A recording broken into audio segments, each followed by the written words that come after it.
And now, ladies and gentlemen, please rise for the play.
HiToms baseball is on the air live from historic McCrary Park in Asheboro, North Carolina. It's the HiToms taking on the Asheboro Zookeepers in a CPL West Division matchup on this Saturday evening. Hi everyone, Will Trubshaw here along with Andrew Sullivan on HiToms Radio. And Andrew, the HiToms got a big win last night over Forest City, 7-5, the final score in that one.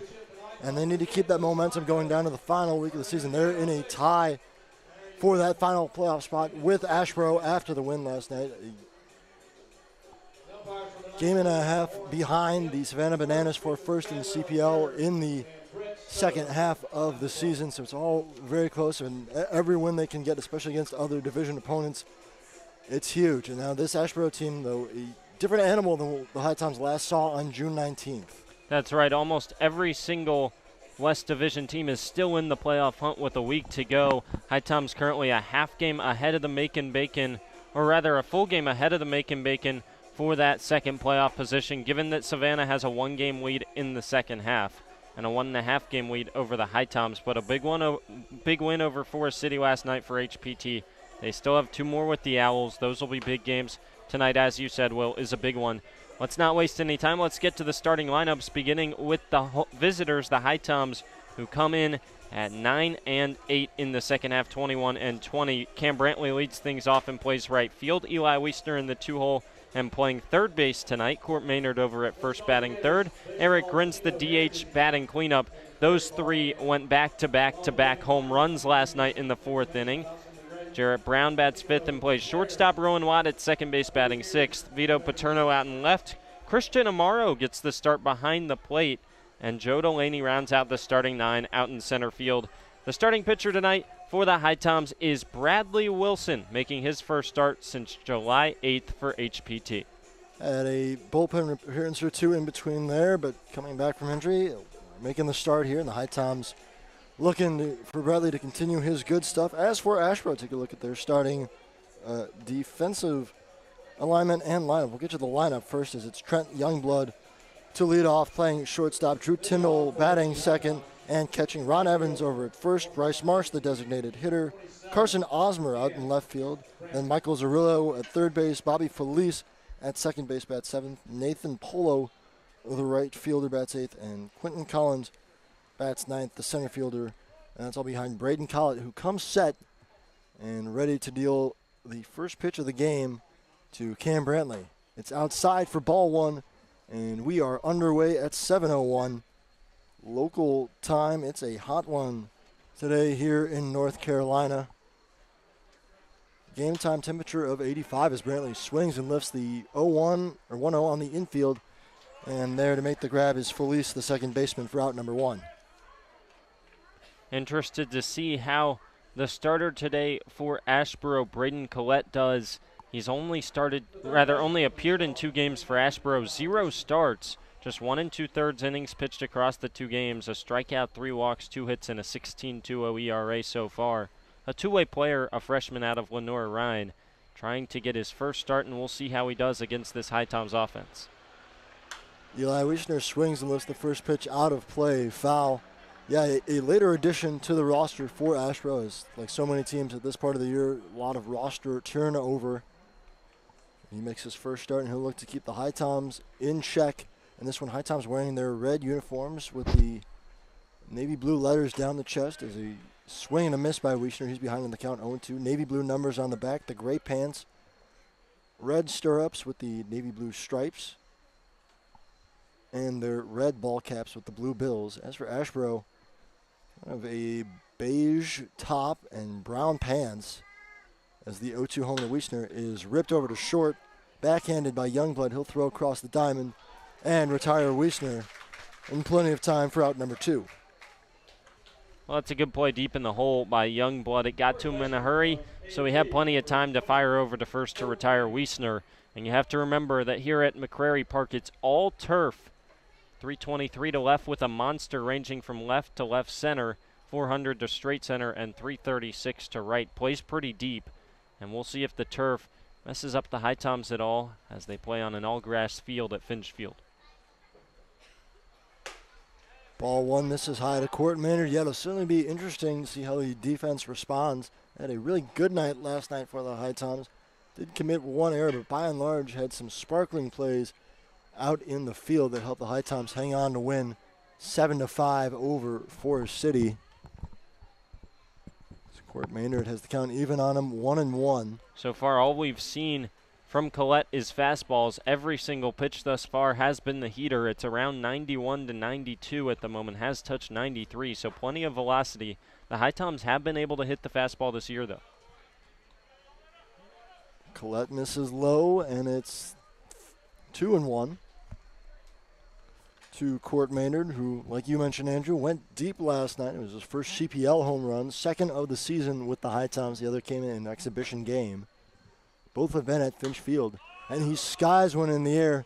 It's carrying towards the HiToms dugout, and it's going to get out of play. No chances. It exits the stadium. Still, it'll even the count at 2-2 to Maynard. And a chance for Braden Collette to go 1-2-3 in his first start, or first inning of his first start with the Zookeepers. Just a 94 from Collette. So the fastball just keeps getting faster. We'll see if Court Maynard can catch up to one here. Or if maybe we see the first breaking ball of the game. The 2-2 home. Looks like he went with the heat again, and Maynard unable to catch up. So a 1-2-3 inning for Braden Collette in the top of the first. HiToms and Bradley Wilson take the field next, trying to keep the score at 0 through a half inning of play. No score at McCrary Park.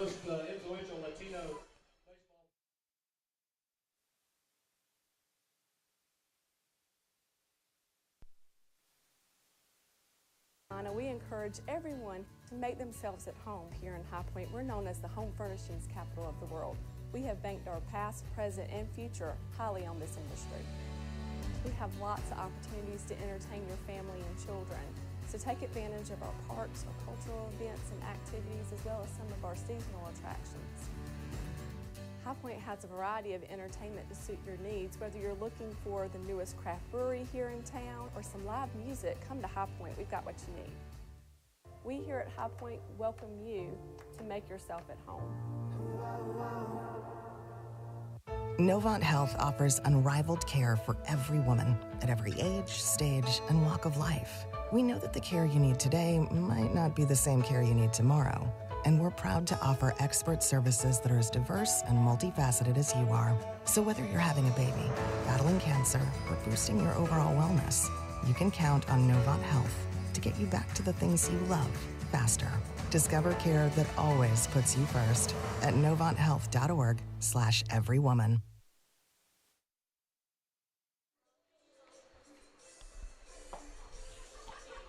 Bottom of the first coming up as Bradley Wilson takes his warm-up tosses. The Mississippi State right-hander makes another start for HPT, first one in a little bit as he's coming back from his concussion suffered a couple of weeks ago, but he's looked good in a couple of relief appearances and really, since taking on a starting role with the HiToms, has looked very comfortable. Yeah, I'm interested to see how Bradley Wilson comes back today. Since his last start on July 8th, where he went 3 innings of 2-run baseball against the Owls in a 7-3 win, his only appearance coming in 1 inning of relief against Martinsville on the 20th. Faced the minimum, struck out 1. They went down in order in that inning. First pitch is swung on and grounded through the right side. A leadoff base hit for Trent Youngblood, so a rude greeting for Bradley Wilson in his first start, as one pitch ends up in the outfield for a leadoff single. 3-pitch mix for the most part for Bradley Wilson. Sinker, curveball, changeup. Sinker can be anywhere from 87 to 90, and then the curveball and the changeup in the mid-70s. And no surprise there to see Trent Youngblood reaching base to lead things off. He's similar to Cam Pittman from Martinsville, a guy that just does it all, and he hits very well and gets on base, leads the team with a .343 average. The kind of guy you want hitting in that leadoff spot. Strike 1 to Drew Tyndall, the number 2 hitter and catcher for Asheboro. And this Zookeepers team, an interesting one. They were 3-20 in the first half, but they have turned things around here, 9-10. So just 6 games left on the season for them after tonight. It's the count even at 1-1. Bradley Wilson missed outside, but still in the playoff hunt. If things break their way and if they keep winning, if they can win enough games to get over 500 in the second half, it's not out of the question they might be able to squeak into the playoffs. There's a diving stop by Rowan Watt at second, throw on to first. Not in time. Another ball grounded to the right side. Watt dove and made a spectacular play to keep it out of the outfield. It took a long time to recover and to get the throw over to Court Maynard at first. It will be another base hit for the Zookeepers. The first 2 men reaching via the single, and Ron Evans steps to the plate with 2 on and nobody out. Well, it's important here for Bradley Wilson to get ground balls. Thought that might have been one that could turn 2, but with Rowan Watt shaded towards the second base bag to try and turn 2, it was too far into the right. That ball gets away from Christian Amaro, the backstop, for ball 1. And that moves the runners up into scoring position. Yeah, that's a bad pass ball to take there if you're the HiToms, because that eliminates the double play opportunity. And that's a big opportunity lost with the sinker ball pitcher and Bradley Wilson on the mound. Indeed it is. It's an 0-1 count now to Evans, but a great RBI opportunity for the first baseman for Asheboro. He has one come inside, 1-1. It's interesting. He apparently offered it the first pitch when he squared around to bunt. And instead of laying down a bunt, it was a pass ball that allowed both runners to advance, so now he's swinging away. 1-1, missed high for a ball, 2-1.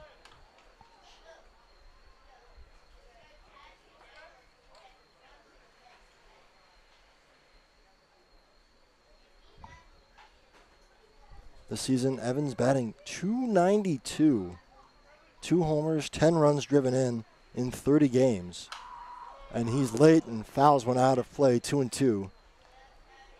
Ball was coming in on the hands, and Evans just had to fight it off.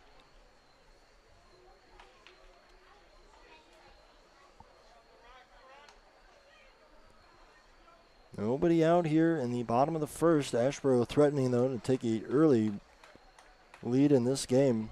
Yeah, this Asheboro team offensively bottom of the league with a .220 average, but the top of the lineup can get it done. Ball is lifted high in the air into shallow right center field. Backtracking is Rowan Watt. He'll make the grab, and he will throw it in quickly to Court Maynard, who cuts it off in front of Christian Amaro at the plate. So runners unable to tag. on a pop out by Evans to the second baseman, Rowan Watt. Well, that's a big first out for Bradley Wilson. The problem is he can't get out of the inning with a double play here because of the pass ball. So now he has to face the team-leading home run hitter in Marsh and the designated hitter as well as cleanup hitter. A strikeout would be huge here. Marsh certainly a strikeout victim, 49 Ks in 116 ABs. That leads the team and the CPL. Looks at strike one. It's behind on the count. Batting just 190 on the season. Like you said, this Asheboro team, they have just 2 players on their season roster with averages over 300.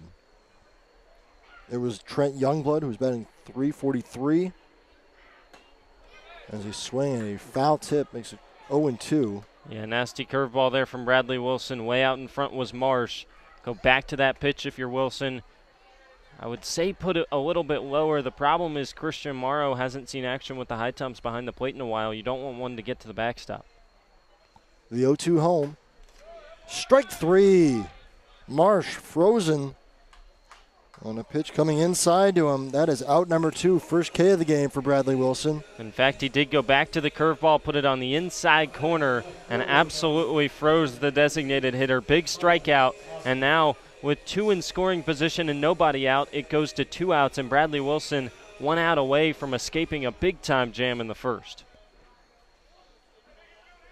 How big would that be? The first 2 men reached via the single, then advanced themselves into scoring position thanks to a wild pitch.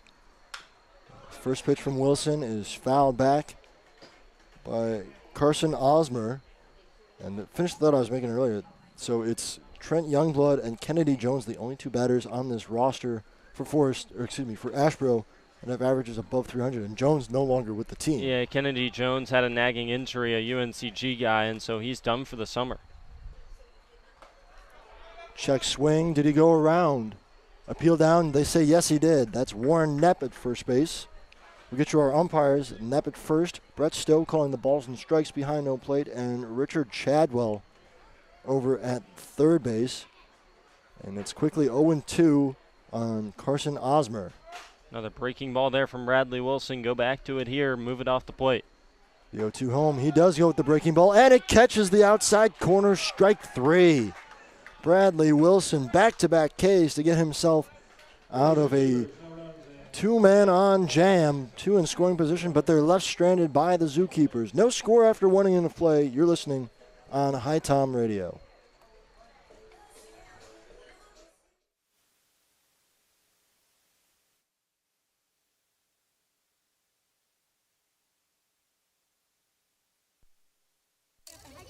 Thank you for coming to my press conference. Don't worry, I just sprained my ankle. Novant Health said I'll be back in no time. Hey, honey, your wife here. Can you still coach Little League? Yes, I can. Dad, Excuse me. what about our father-daughter dance? I wouldn't miss it. And what about cleaning the gutters? No further comment. With locations throughout the area, online scheduling, and same-day appointments, Novant Health can help you get back in the game fast. Visit novanthealth.org/rapid recovery. Novant Health, making healthcare remarkable. The future is now. The future is you. The future is here. It's computers, It's healthcare.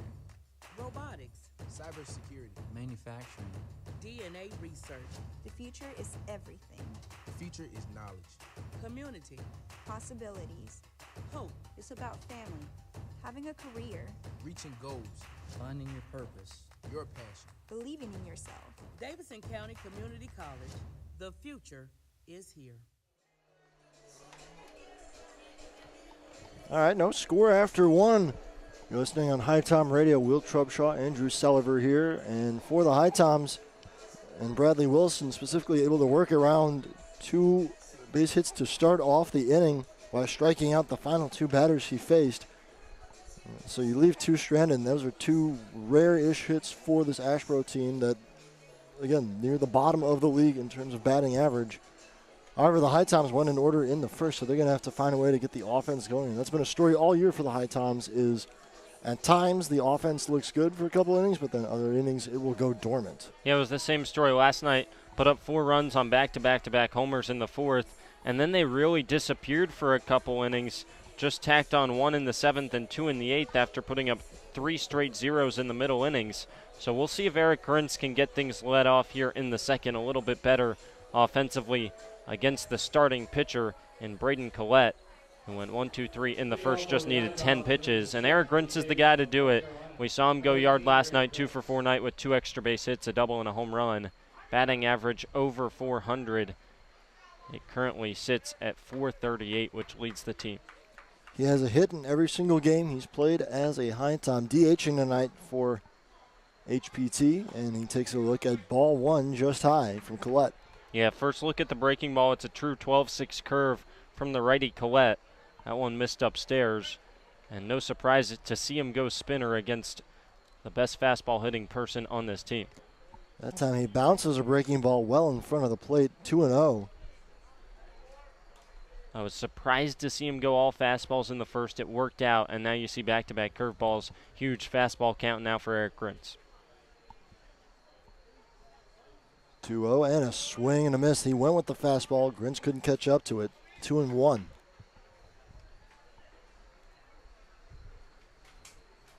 Grintz up to 5 homers on the season, 21 runs driven in after his performance last night. 2-1 misses high, and it's 3-1. Patient AB here from Eric Grintz. Obviously, he can hit so well, but when you lead off the inning, you want to put together a patient AB, try and work yourself on base, even if it is via the walk. The 3-1. Missed upstairs, and it is a leadoff walk to Eric Grintz.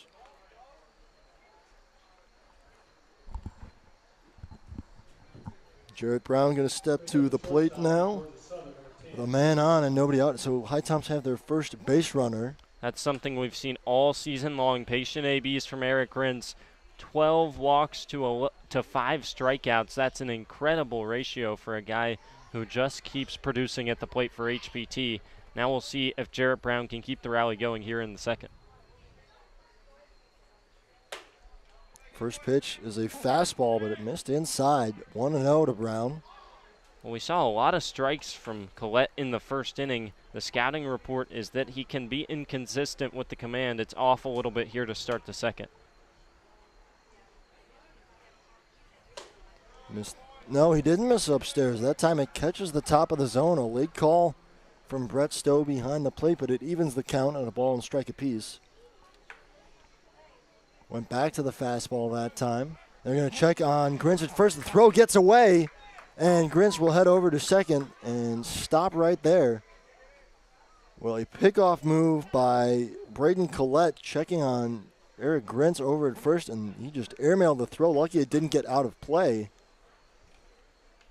And Grintz advances 90 feet into scoring position, so now the HiToms have a scoring opportunity. That's one that really doesn't make sense. I know the HiToms love to run, 4th best stolen base total in the CPL, but Eric Grintz is about the last person that's going to try and steal a bag for this team. Not really sure why Collette was worried about him.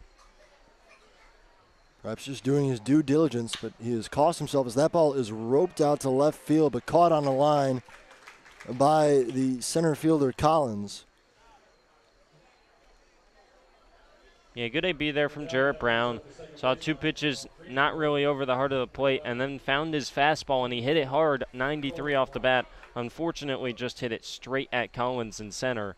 But that's another good AB from Jarrett Brown, who looks to turn the corner at the plate. Rowan Watts steps to the batter's box now. The HiToms second baseman had the night off last night. Gets another start at second base today. Takes a look at strike one. Couple nights ago against Martinsville, had the go-ahead bases clearing double that put the HiToms in front for good as they would go on to win that game 7-5.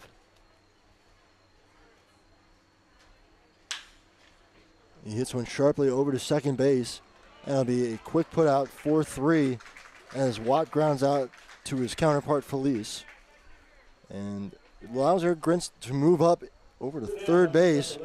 It'll be up to Vito Paterno now with 2 outs to try and drive Grintz in. Yeah, it feels like just a matter of time for the HiToms. That's back-to-back really hard-hit balls. That 94 off the bat, just a screamer over to second base. Just both from Watt and Brown hit right at Asheboro defenders. So they're hunting the fastball, and they're hitting it hard, just right at defenders for now. I would expect that to change at some point. I mean, you expect the HiToms to go after the fastball. This is one of the best teams in the league when it comes to hitting the heater, and they've had great success against pitchers with velocity this year. And for Collette, he threw a couple breaking balls to Grintz, but we haven't seen one since. It's been all fastballs. Works from the stretch and deals an 0-1 home to Vito Paterno, who has to turn out of the way of it. It's a ball inside 1-1. Well, there was the breaking ball. Had a changeup at 83 miles per hour. Had some good vertical break, but it missed well inside. The 1-1 is lifted, foul out of play. That's one where it's just a good change of pace with the changeup at 83 inside, changes the eye movement from Vito Paterno, and then a fastball at 91 on the outer half, and Paterno's well late. That sets up Collette in a good spot to try and bury a breaking ball if he wants and get out of this inning. Paterno would like to avoid the strikeout here, keep the bat alive, one more pitch. And that was the idea by Collette. He goes outside with the heater, actually, at 93. Paterno able to lay off, so it's 2-2 to the HiToms outfielder. Hits 181 on the year through 27 games with HPT. Got a big RBI opportunity here, though. 2-2 coming home. And he just gets a piece of it. No, it is foul. Paterno took off for first, but home plate umpire Brett Stowe saying he got a piece of it with the bat, so 2-2 still. Certainly hit something there with the fastball over the outside corner. Couldn't tell if it was the bat of Paterno or the glove of the catcher Tyndall. Grintz came running home. He would have scored if that was a drop third strike, and Paterno probably would have reached first safely to allow the run to come in. Instead, it is a foul ball, so 2-2, and the fastball on the outer half has been tough for Paterno to catch up to and square up so far. I wouldn't be surprised if there's another one coming from Collette. Collette gets a sign and deals, and Paterno lifts one high in the air along the first base line. Coming over to make the grab is the second baseman, Felice, in foul territory to end the inning.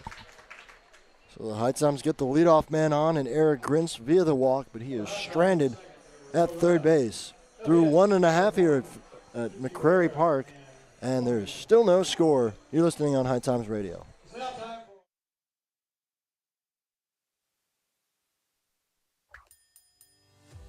So at Sheets, we really exist to make people's lives easier every day. In this moment, we have a once-in-a-lifetime opportunity to connect with some of our lucky fans to help make their dreams come true. How are you? I'm Ryan Sheets. Here's a brand new truck for you, man. A once-in-a-lifetime dream vacation to Turks and Caicos. Have you ever been there? I've never been anywhere. A check for $25,000. This is a testament to why everybody should be a Sheets freak. Hey everyone, Andrew Selliver here. Bring your group outing to Finch Field to watch the HiToms play all summer long. For groups of 12 or more, we have 3 different group rates. For $6 per person, you can get general admission tickets. At $9, we provide a meal package of a hot dog, chips, and a drink in addition to the GA ticket. And finally, for $15 a person, you get our all-you-can-eat ticket package. For more information on group tickets, visit our website at HiToms.com or email Zach at HiToms.com for more information.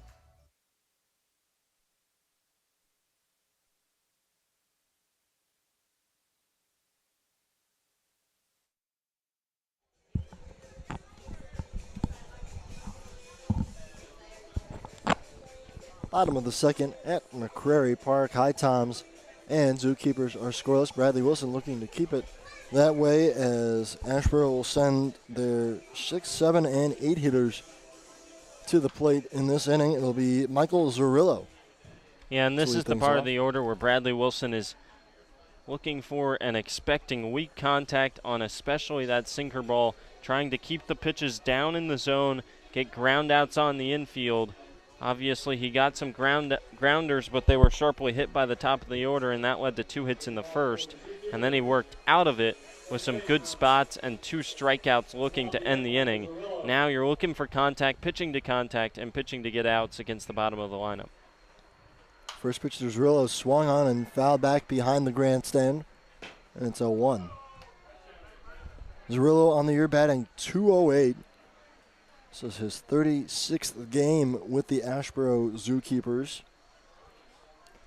He's driven in 11 runs, but he's struck out 32 times to 23 walks. And he takes a look at ball 1 at the knees. That did not miss by a whole lot for Bradley Wilson. Yeah, curveball that found the inside corner, at least it appeared that way. Couldn't get the call, though. 1-1. Swing and a miss. That time goes back to the curve and gets a big pass at it by Zerillo for strike 2. Yeah, breaking balls looked really good so far from Bradley Wilson. And that is going to be key for him the rest of this game, if he can keep that breaking ball sharp. So far, so good as he deals a 1-2 home, misses high to even up the count. Don't mind the fastball upstairs, trying to elevate it and get a swing and a miss. But it's so important tonight for Bradley Wilson to work ahead in count so he can use that curveball to his advantage. 2-2 home and a swing and a miss, strike 3. That is 3 straight strikeouts for Bradley Wilson as he gets Zerillo to start off the second inning. And that'll bring up Bobby Felice. Yeah, he just changed the eye level, changed the velocity with the fastball, goes right back to the breaking ball. That's the plan all along, assuming you don't get a swing and a miss on the elevated fastball. And there he gets his swing and a miss. Wilson looking good now after a tough start. Ball 1 misses high to Felice. Well, Andrew, a week from tonight, the HiToms will be in Wilson, North Carolina, taking on the Tobs in the season finale. What do they need to do down the stretch as Wilson deals the 1-0 home? Grounded over to short. Brown fields, sets his feet, and throws across the diamond for out number 2.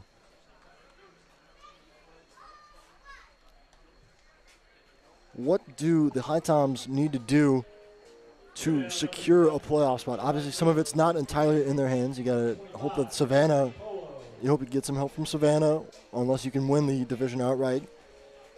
But what is the most important thing in your mind's eye the HiToms need to do to guarantee that, or give themselves the best chance to get into the playoffs? Well, obviously, you probably aren't going to win every single game after tonight.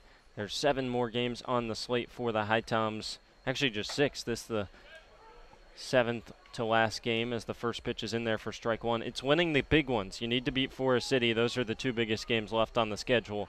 And those are 2 games that the HiToms really want to win because that helps you take an advantage over Forest City in the standings. 0-1 home, misses outside 1-1. Who do you think, or what facet of the HiToms game is going to be most important? Obviously, pitching would jump to the front of my mind. Yeah, it's all about the pitching down the stretch. So many games here. This is the 3rd game in a 7-7 stretch for HPT. Just getting 1 day off on the 27th. And then line drive right to second base. Rowan Watt goes down to a knee to make a grab. Sorry to interrupt you there, partner. We'll finish that thought when we come back for the 3rd inning. Still no score here after 2 at McCrary Park. HiToms coming up next.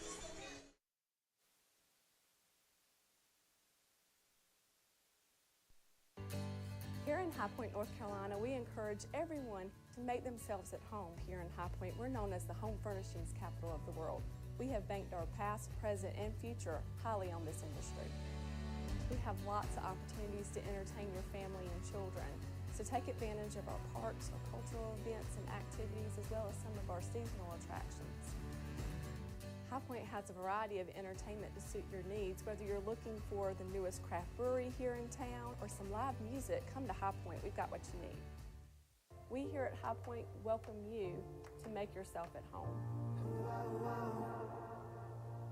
Novant Health offers unrivaled care for every woman at every age, stage, and walk of life. We know that the care you need today might not be the same care you need tomorrow, and we're proud to offer expert services that are as diverse and multifaceted as you are. So whether you're having a baby, battling cancer, or boosting your overall wellness, you can count on Novant Health to get you back to the things you love faster. Discover care that always puts you first at NovantHealth.org/everywoman.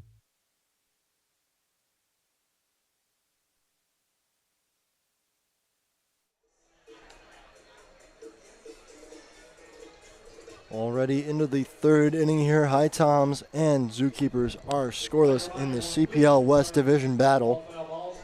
HiToms bring 8-9-1 to the plate here. Christian Amaro making his first appearance in the HiToms order at catcher in a little while. Remember, he was a DH a couple of games ago. He came in late in the game as a designated hitter. Now, since being re-added back to the HiToms roster, first start for him behind the plate, and takes a look at ball one from Braden Collette. Amaro was with HPT at the start of the year, about a week or two, as he takes a look at ball two off the plate, 2-1. Yeah, and for those of you who don't know, Christian Amaro was with the Locos, so it's not like he hasn't been playing in a month, but it's been playing in a little bit lower of competition. Ball misses low, 3-0 to Christian. He was the pretty much everyday catcher with the High Point-Thomasville Locos, an independent summer ball league team here in the area that also plays at Finch Field. 3-0 comes inside and catches the corner, 3-1 to Amaro. Amaro played very well for them. Displayed some pop with the bat at Finch Field, a left-handed hitting catcher. Don't see too many of those. And doesn't have to do any hitting here as a 5-pitch walk to start off the inning. Back-to-back innings, the HiToms leadoff man reaches via the walk. Last time, though, Eric Grintz was stranded over at third base. We'll see if the result is any different this time around. As Joe Delaney steps to the box. Would not be shocked to see a bunt here to try and flip over the lineup and at least get a runner into scoring position. And Delaney, we've seen him lay down a drag bunt before to actually get himself on base. And he's got the speed to even beat out a normal bunt. He does square on the first pitch, but he pulls back as it misses high for ball one. Yeah, if you're going to bunt here, I would expect it to be up the first base line as the third baseman Zerillo is playing in on the cutout of the green turf. So a bunt over to him, if it was hit hard enough, he could get the force at second. HiToms seeming to master the bunt of late as that ball is thrown over to first, checking on the runner in Amaro. But kind of like Eric Grintz, not exactly a threat to steal over there for the HiToms. So 1-0 count to Joe Delaney. And we're going to have a balk as Braden Collette dropped the ball while he had a foot on the rubber. How about that? A balk, and it allows Amaro to get into scoring position. Now, even though you do get the 90 feet, still would not be shocked if there's still a bunt on here for Delaney. Try and get the runner to third with one out. If so, bunt it up the third baseline, make the third baseman field it now. First baseman coming way in on the grass. As a ball missed, 2-0. Evans, as the pitcher was getting ready to be thrown, was almost halfway up the line to home. Over at third, Zerillo on the grass, but not charging as hard. And a 2-0 to Joe Delaney. He swings away and misses. 2-1.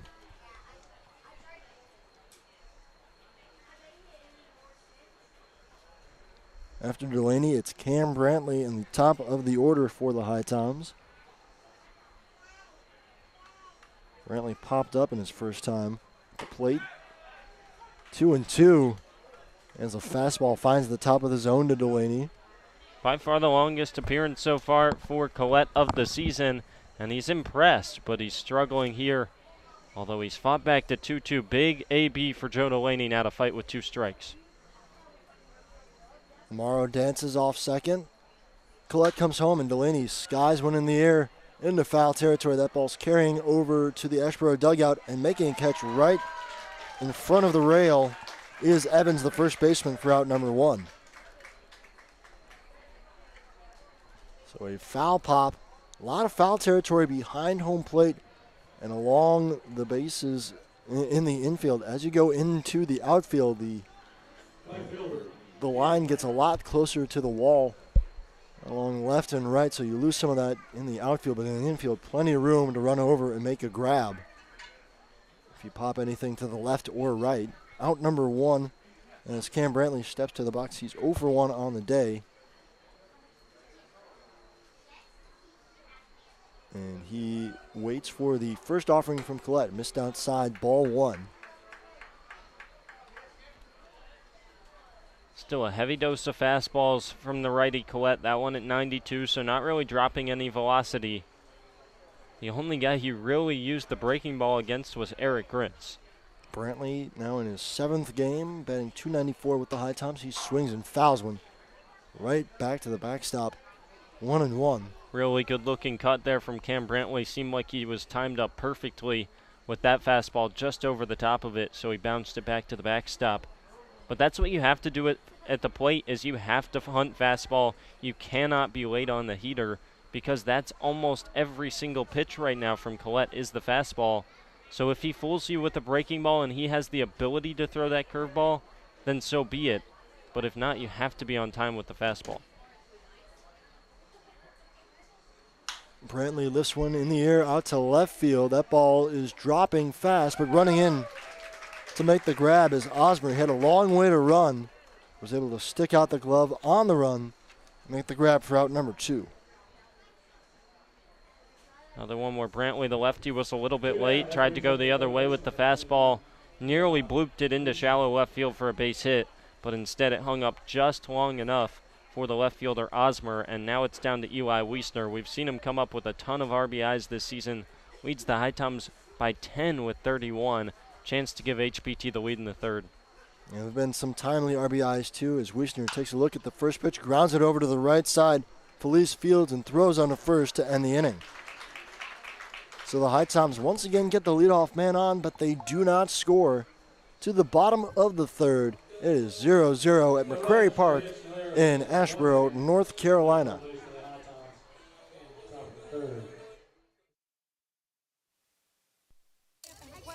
Thank you for coming to my press conference. Don't worry, I just sprained my ankle. Novant Health said I'll be back in no time. Hey, honey, your wife here. Can you still coach Little League? Yes, I can. Dad, Excuse me. what about our father-daughter dance? I wouldn't miss it. And what about cleaning the gutters? No further comment. With locations throughout the area, online scheduling, and same-day appointments, Novant Health can help you get back in the game fast. Visit novanthealth.org/rapid recovery. Novant Health, making healthcare remarkable. The future is now. The future is you. The future is here. It's computers, It's healthcare. Robotics. cybersecurity, manufacturing, DNA research. The future is everything. The future is knowledge. Community. Possibilities. Hope. It's about family. Having a career. Reaching goals. finding your purpose, your passion. Believing in yourself. Davidson County Community College. The future is here.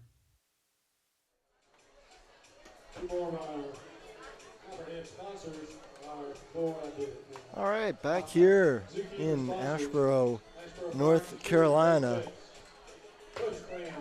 Still a scorcher here, 85 degrees at first pitch, and it hasn't cooled off all that much. No score, though, between these two teams as Bradley Wilson out for his third inning of work, and so far, so good for Bradley. Yeah, Bradley got into a little bit of trouble in the first, gave up back-to-back hits, and then the last six batters he's retired in order. Looked really good against 7, 8, and 9. We'll see how he looks here in the second inning. Second time through the top of the lineup, and the two guys with hits, Youngblood and Tyndall, do up second and third. Interested to see how those ABs look for Bradley Wilson. First pitch is in the zone. Strike one to Quentin Collins, the center fielder. It's 9-1-2 due up for Asheboro in the bottom of the third.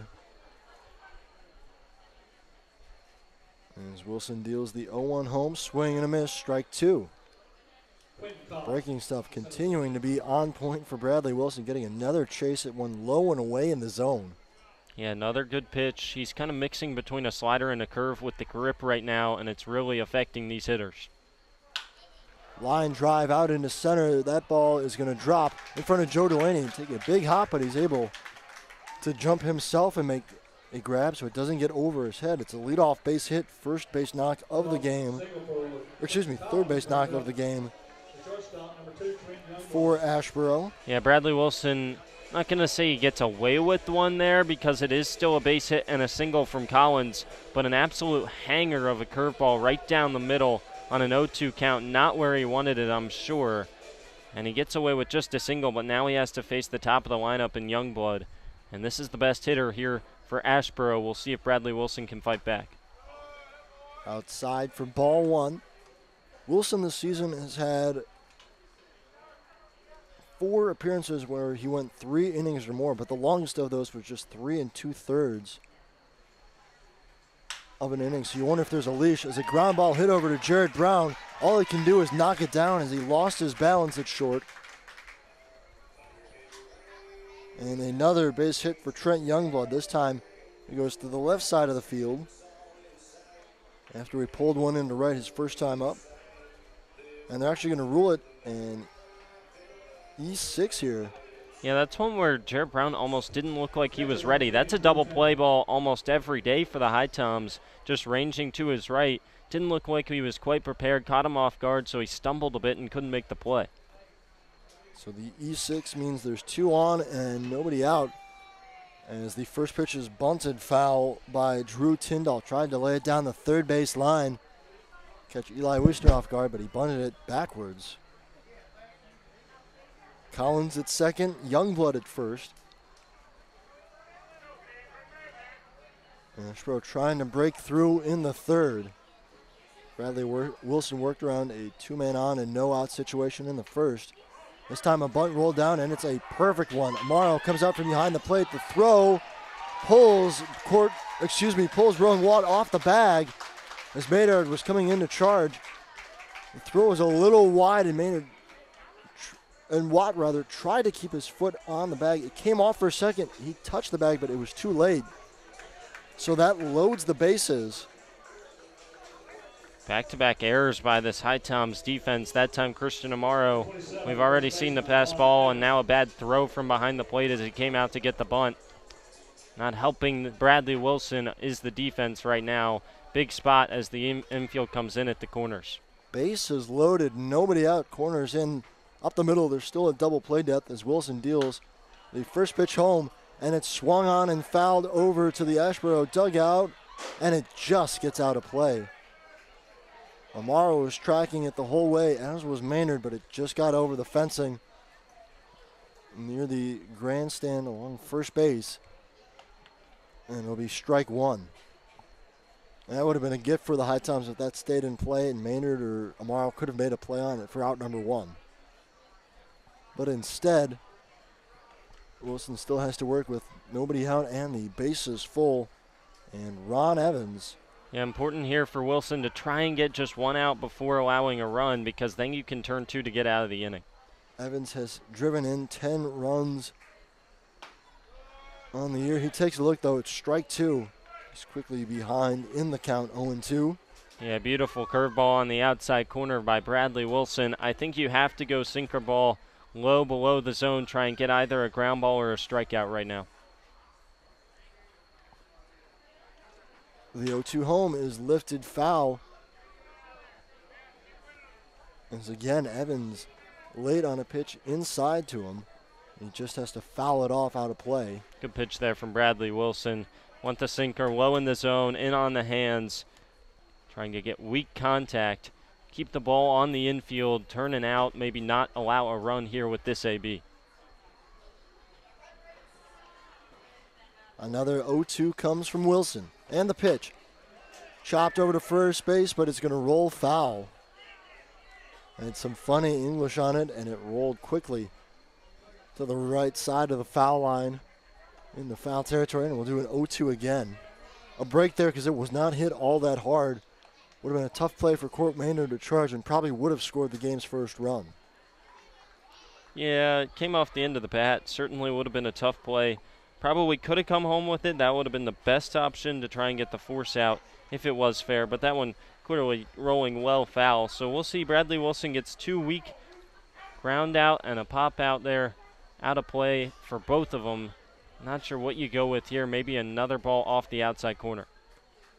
Goes for another 0-2. That ball is cranked down the left field line, but it tails well foul out of play. That ball was smoked, and Evans all over it, just out in front, and the HiToms got away with one there.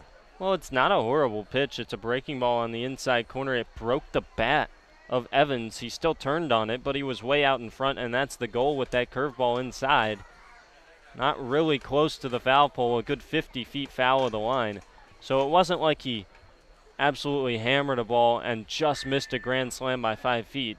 The breaking ball did its job. He was on it with the barrel. But we'll see if Evans can now come back and square one up. For Bradley Wilson, you've tossed a couple close to the zone. You've gotten swings on all of them. I think at some point you have to try and throw something even farther away from the zone to try and get a swing and miss. Still an 0-2 count, so it's not the end of the world if you get ball one here. Not in danger of walking in a run yet. Ahead in the count, 0-2. Wilson taking a while to get his sign from Amaro, and he's going to step off the mound, actually. I think they'll go through the signs again. As Amaro and Wilson couldn't quite agree.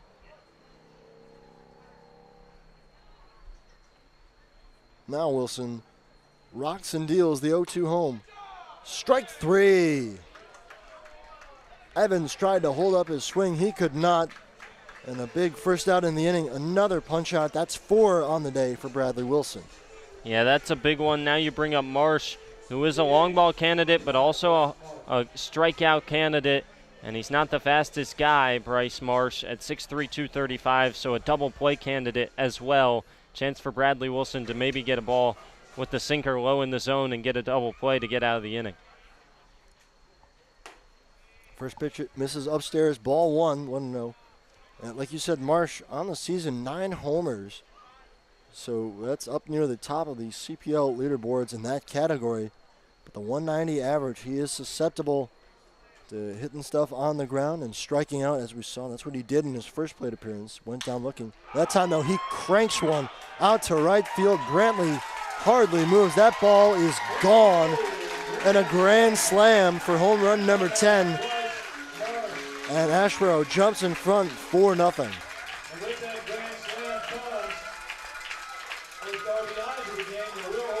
Yeah, 10th home run of the season there for Bryce Marsh. Got a fastball on the outer half, didn't miss it. Cranks it deep to right field, 400-foot grand slam, no doubter. He's now just 1 home run off the CPL lead. 11 for Brandon Ike, now 10 for Bryce Marsh. And we said he's a strikeout and a home run victim, so usually you would want to go off the plate and try and get chases for swings and misses. Instead, a fastball catches a lot of the plate from Bradley Wilson, and Marsh doesn't miss it. And that is what happens when you leave a pitch hanging to Bryce Marsh. He's not going to miss a whole lot of those. Turned on it. Again, this is a park that plays pretty deep at historic McRae Park, but there was no doubt that ball was getting out. No chance it was going to be held in right field. So 0-1, and the pitch in quickly, 0-2. Important for Bradley Wilson to respond here. Keep it as close as possible. The offense certainly has the firepower to get right back in this game. You just need to keep throwing up zeros after a grand slam. 0-2 home. Called strike 3 on the inside corner. Second out of the inning, second strikeout of the inning for Bradley Wilson. And that's 2 away with nobody on, but the damage done with 4 runs in. And the tough part for Wilson as well is 2 of those base runners reached on errors. An error by Christian Amaro that allowed Tyndall to reach first on a wide throw to load the bases, as well as an E6 on the ground ball from Youngblood that could have been 2. Wilson could have been out of the inning before that batter in Marsh even came up to the plate. Ball 1 just misses the outside corner. Yeah, and that's the thing. The errors come back to bite the HiToms. We've seen it so many times this season. A couple of errors in an inning, and teams in the CPL will make you pay. As they do here, as Bryce Marsh launches a grand slam. Michael Zerillo way behind the 1-0, and it's An even count now, 2 away in the inning. Zerillo struck out his first time up. And he's behind again, 1-2 for Zerillo. Back-to-back waves and misses on the breaking ball from Bradley Wilson. I think you go back to that. He put that one on the outside corner. You maybe go 2 balls off the outside corner with the same pitch. He's struck out 33 times now this season. That is second most on the team to Brandon Marsh. Lays off one outside, 2-2. So 2 of the runs that come in are ultimately unearned runs as well. And if the HiToms make plays on both of those, then they're out of the inning before Marsh comes to the plate. Instead, it's a grand slam. Swing and a miss. Strike 3 ends the inning. So 3 Ks in the frame for Bradley Wilson, but he serves one up to Bryce March, who makes no mistake and turns it into a 4-0 lead for Asheboro after 3 innings of play here on HiTom Radio. We'll be back for the 4th in just a moment.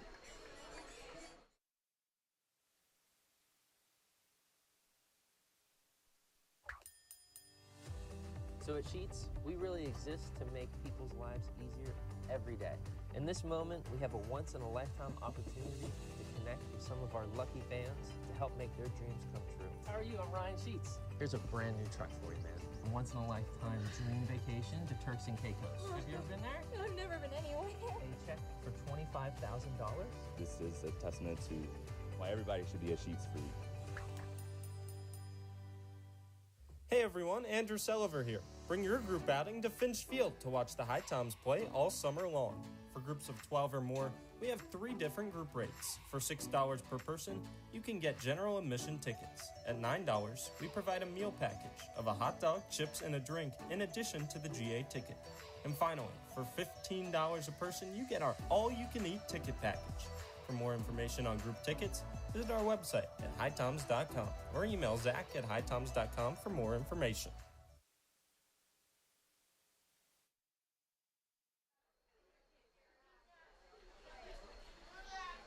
Leading off for the HiToms in the 4th. Court Maynard going to get things going for the HiToms, who now find themselves trailing for the first time today. As Bryce Marsh's grand slam in the 3rd broke the scoreless tie, and it's 4-0. Maynard skies one out to deep center field on the first pitch, going back and still going back, but making a catch on the back pedal is Collins for out number 1. Well, Court Maynard gave that one a ride, but to the deepest part of the ballpark, 400 to dead center.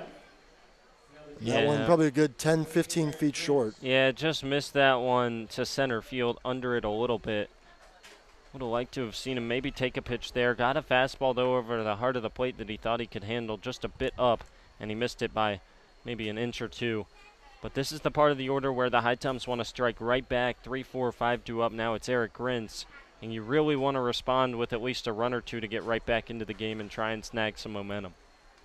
Grint swings at the first pitch. He grounds it over to 3rd. Running, making a nice play is Zerillo. Threw on a hop and gets Eric Grint. So 2 pitches and 2 outs for the HiToms. And not the start you want. Lenore Ryan had just tossed 1 2/3 innings across 2 appearances with the Zookeepers coming into the night. And it's not like he did it in college either. Just 2 appearances with Lenore Ryan, going 2 innings total. Allowed 2 runs, 1 of them earned. Didn't get a record in the season. So this by far the longest he's gone in any outing this year, and he's looked very impressive shutting down the HiToms offense so far. He has not allowed a hit through 3 2/3, just 2 base runners via the walk. He was able to leave both those men stranded. He's behind in the count, 1-0 to Jarrett Brown. And he comes upstairs, and Brown has to turn out of the way quickly, 2-0.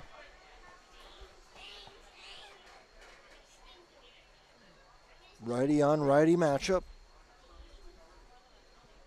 As Brown looks to jumpstart the HiToms offense. 2-0 is swung on and missed for strike 1. That ball was tailing to the bottom of the zone. Brown tried to golf it out, and he could not. 2-1. This is upstairs. Well, there's been count for Jared Brown. There's been a handful of walks so far from Collette tonight, and that's part of the scouting report, but he's been able to work around it. 3-1 is swung on and missed. Brown chased one upstairs. That runs the count full. Now 3-2 and 2 away with nobody on. And a chance to get out of the inning. 1-2-3 for Asheboro. Brown spoils the 3-2 pitch. We'll do it again. Yeah, a couple chases so far in this AB from Jarrett Brown. Probably should be standing on first already, but important to just go to battle, at least extend the inning right now. He's got to now with 2 strikes on him. Lays off one upstairs for ball 4. That time another one close to the zone, but he does lay off. And it results in a 2-out walk. Still just looking for that jump start for this offense so far. You saw it even last night. You get 1 home run from Eli Weisner. They followed up with 2 more. The HiToms are such a momentum team this season to where if one thing good happens, usually it's followed by a couple more. So they just need one thing to good to happen, and then they can try and turn the tides in this game. First pitch to Watt is upstairs, ball 1.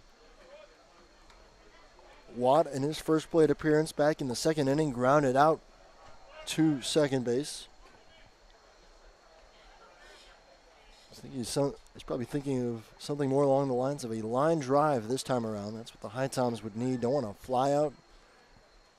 Don't want something on the ground either. You want to get something into the gap. Brown has good speed over at first. Don't know that we'll see him stealing here. It's a 2-0 count with 2 outs to Rowan Watt.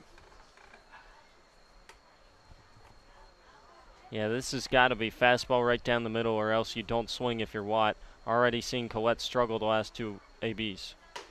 2-0 finds the top of the zone, 2-1. Don't mind the take out of fastball, but it was not over the heart of the plate, and so Watt takes it wisely. You don't want to just waste a hitter's count and pop one up. We'll see what he gets here. You want to still be patient at the plate with Collette struggling with the fastball right now. Collette nods and deals, and he gets a pitch on the outside corner. 89 miles an hour, and it's 2-2.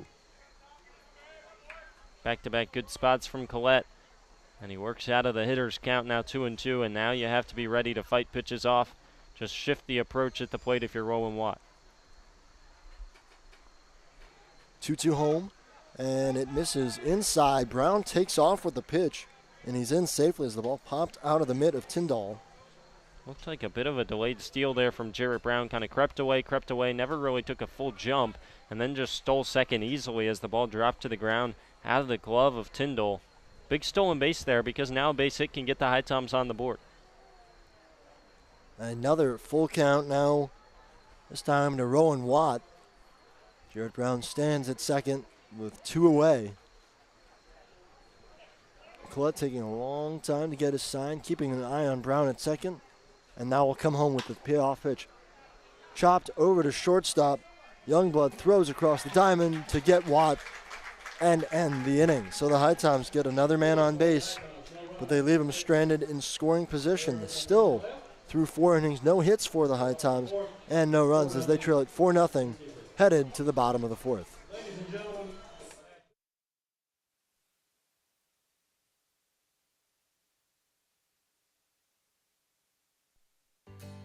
Here in High Point, North Carolina, we encourage everyone to make themselves at home. Here in High Point, we're known as the home furnishings capital of the world. We have banked our past, present, and future highly on this industry. We have lots of opportunities to entertain your family and children. So take advantage of our parks, our cultural events and activities, as well as some of our seasonal attractions. High Point has a variety of entertainment to suit your needs. Whether you're looking for the newest craft brewery here in town or some live music, come to High Point. We've got what you need. We here at High Point welcome you to make yourself at home.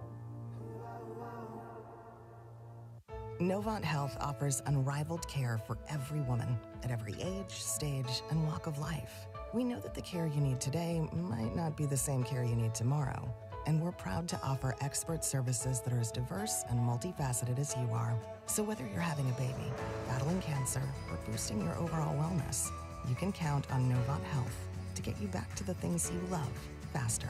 Discover care that always puts you first at NovantHealth.org/everywoman.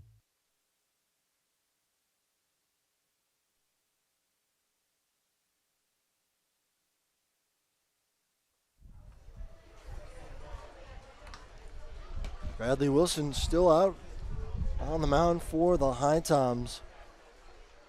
This will be his 4th inning of work. He is in a 4-0 hole right now after he served up a grand slam to Bryce Marsh in the 3rd. That's the only scoring play of the game so far. Yeah, and this is a big inning here for Bradley Wilson. You'd like to at least get 4 from your starter if you're DJ Russ and the HiToms. Ethan Snyder warming up as he faces 7-8-9. Retired 2 of the 3 the first time through the lineup. And you want to get through 4 if you're Bradley Wilson and then maybe come out the 3rd time through the lineup. Gets a swing on the first pitch, and it's misplayed by Eli Weisner at 3rd. Oh, should have been a routine ground ball on a 1-hop, but Weisner took his eye off the ball before he made the throw. I think he was throwing before he had it in the glove. That's going to be an E5, 3rd error of the game already on the HiToms. Really routine chopper to 3rd, and when Weisner went to grab the ball, he just dropped it on the transfer. 3rd error of the night, as Will said, and just inexcusable right now from the defense. Not helping your pitcher out in Bradley Wilson. Just 2 of the 4 runs have been earned thus far, and struggling here in the 4th as well as the leadoff man reaches for the 3rd time tonight. Nathan Polo steps to the box, man on first, nobody out. Runner goes, and it's chopped foul over towards the first base dugout. Not surprising there to see the 7-hole hitter in Bobby Felici take off for second. He stole 6 of 12 bases at Franklin and Marshall this year, but you're trying to avoid the double play, and Bradley Wilson desperately would love a ground ball right now.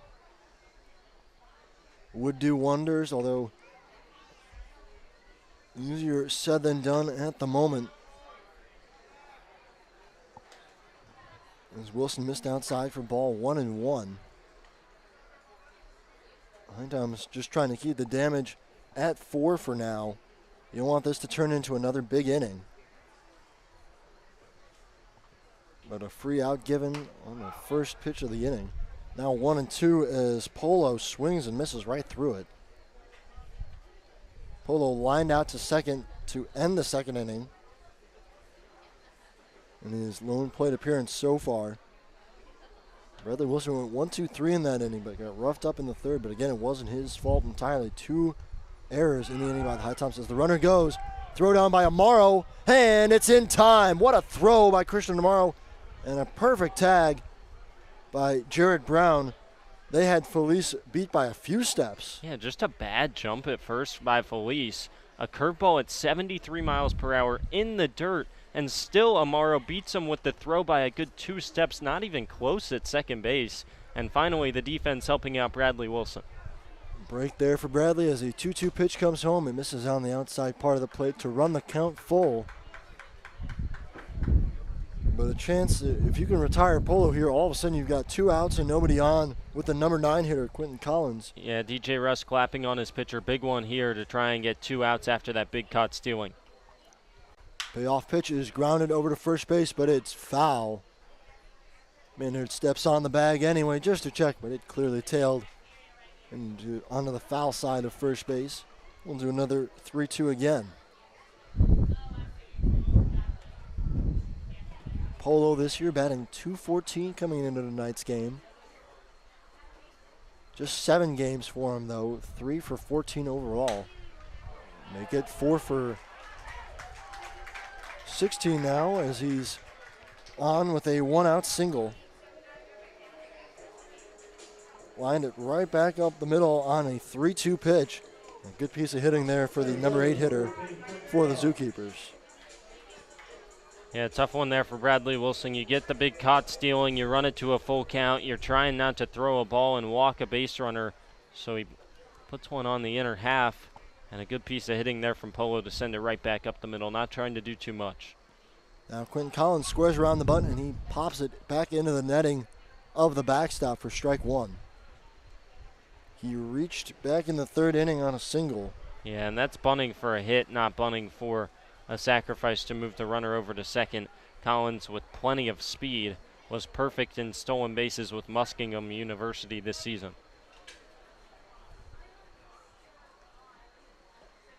Oh, 1 in the dirt and a good stop by Amaro. That evens the count 1-1.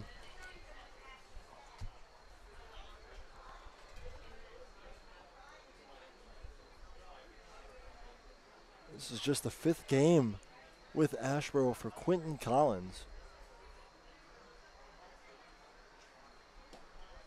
Takes a look at a ball low, 2-1. Change up there from Bradley Wilson, misses low. 3 straight off-speed offerings to start the AB. Now I think you have to go fastball to Collins, even though he hit the fastball for the single in the 3rd. 2-1 is grounded up the middle, right to Jarrett Brown, flips on to second for 1. Watt the relay to first. It's late. Well, the HiToms get the lead runner in Nathan Pohl. That ball was hit sharply to Jarrett Brown, flipped it on to Watt, but Watt's back was to first base, so we had to turn around completely to get the throw off, and it took just a little too much time as Collins able to beat it out for a fielder's choice. And we mentioned the speed of Collins. He's a fast guy.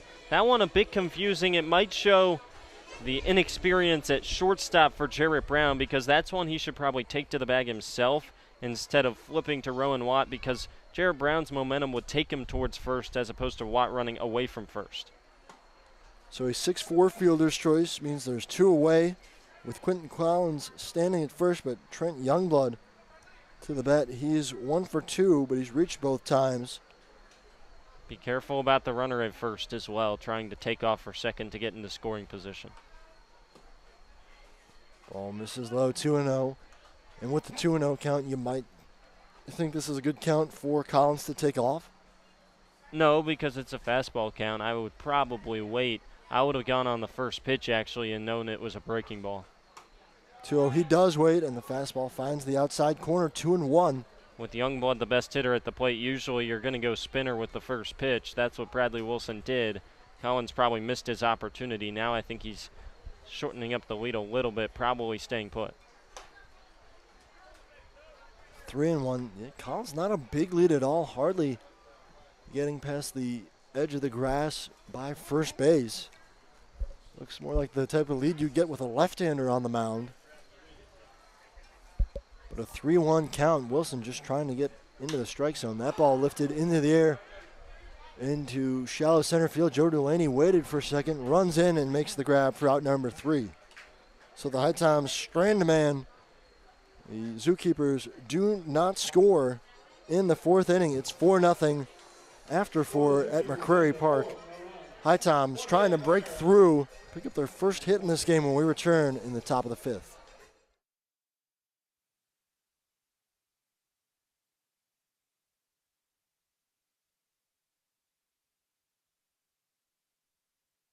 No time. Hey, honey, your wife here. Can you still coach Little League? Yes, I can. Dad, Excuse me. what about our father-daughter dance? I wouldn't miss it. And what about cleaning the gutters? No further comment. With locations throughout the area, online scheduling, and same-day appointments, Novant Health can help you get back in the game fast. Visit novanthealth.org/rapid recovery. Novant Health, making healthcare remarkable. The future is now. The future is you. The future is here. It's computers, It's healthcare. Robotics. cybersecurity, manufacturing, DNA research. The future is everything. The future is knowledge. Community. Possibilities. Hope. It's about family, having a career, Reaching goals, finding your purpose. your passion. believing in yourself. Davidson County Community College. The future is here. Into the 5th inning now, and it's time for a CPL scoreboard update. Andrew, what's the latest? That's right. Well, we'll first update you on the playoff picture in the West Division as it pertains to the HiToms. Right now, it's Savannah with an 11-7 record in the second half, a 1-game lead on Forest City in the second half, who sits at 10-8. HiToms and Bacon at 9-8, 1.5 back. Asheboro at 9-10, 2.5 back.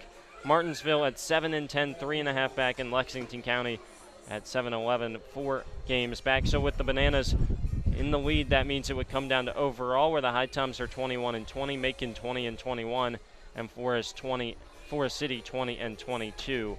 those are the three teams who it would come down to with the overall. It's Holly Springs up on Florence 5-4 in the 6th. Martinsville and Peninsula 1-1 in the 4th.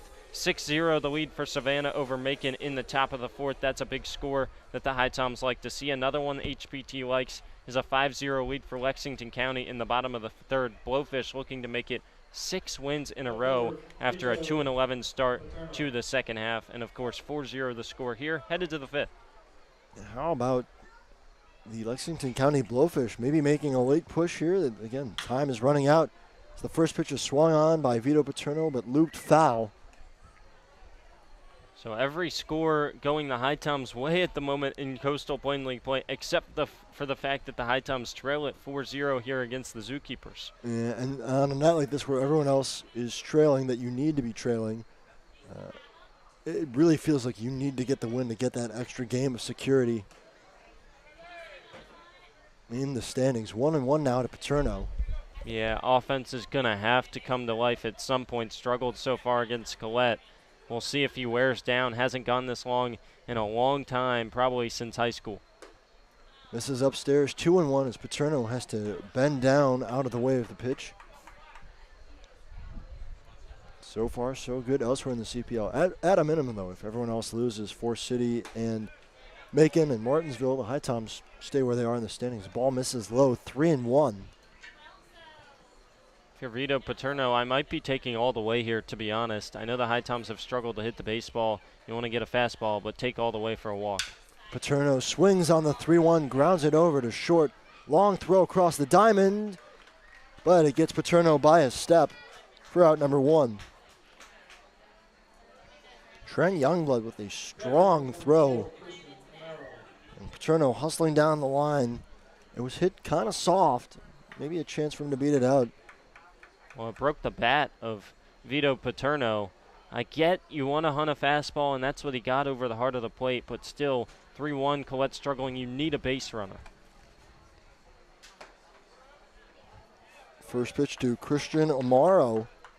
Finds the zone. It's 0-1 to him. He walked in his first and only plate appearance and advanced to second on a balk. As the ball misses upstairs, 1-1. Collette just was trying to collect himself on the mound and just dropped the ball out of his mitten, allowed Amaro to advance to second, but that's as far as he would get. The next 3 batters were retired in order. 1-1 with 1 out. He swings and misses. He's trying to unload on that pitch. 94-mile-an-hour fastball, though, and he was a tad bit late.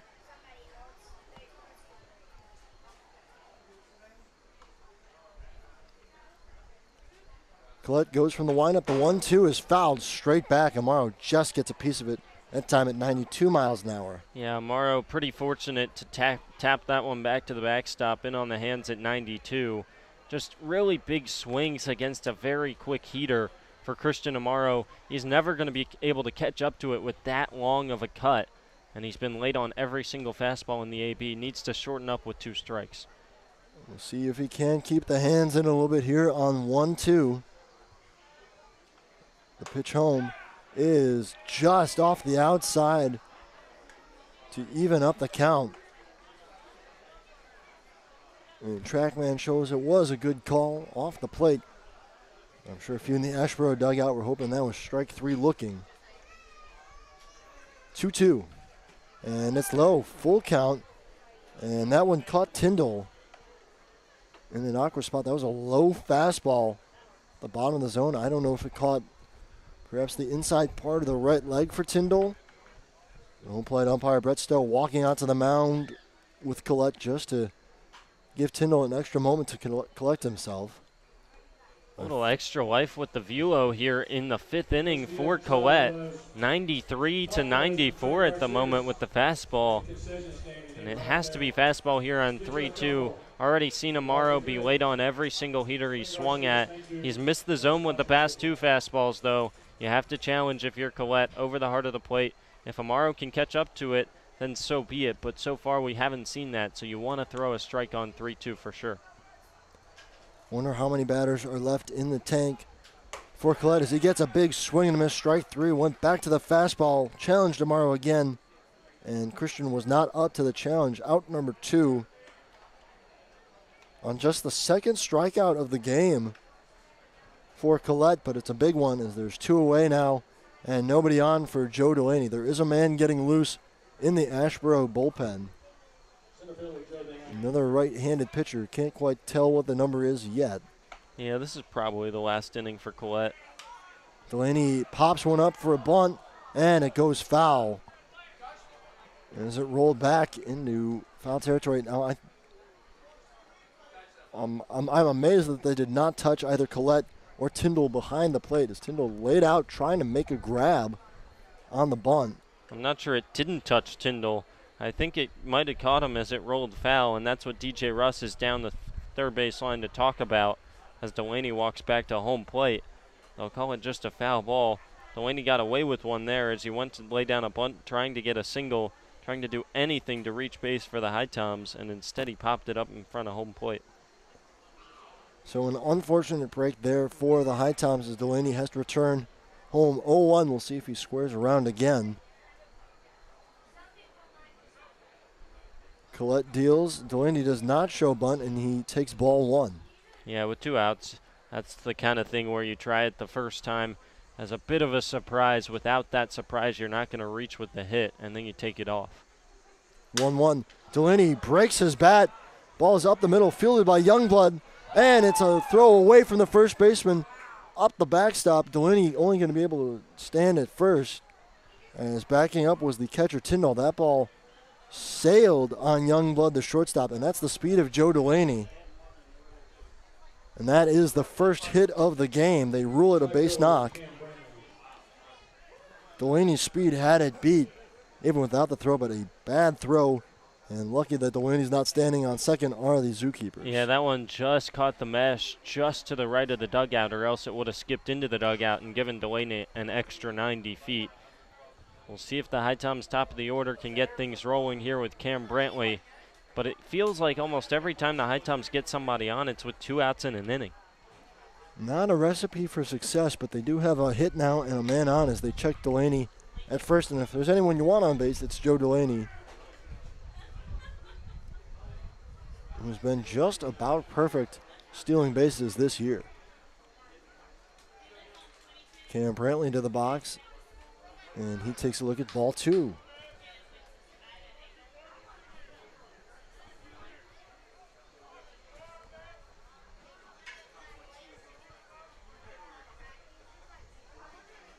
Time is called as Brantley needs a second to readjust the batting gloves.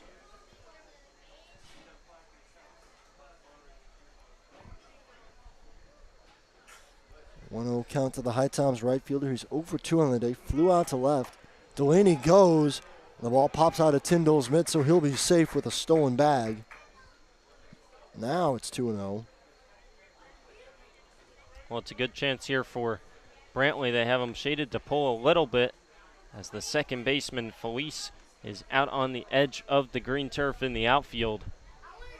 Shortstop, Youngblood, over towards the second base bag. A lot of room out in left center. The 2-0 home to Brantley is taken for another ball, 3-0. Well, this is why you see the bullpen up for Asheboro, because the HiToms offense can hit in a hurry. If you get the second runner on here via a walk, then it's Eli Weisner. It is a walk, a 4-pitch walk to Cam Brantley. He'll head down to first. And it does bring up Eli Weisner now with 2 men on.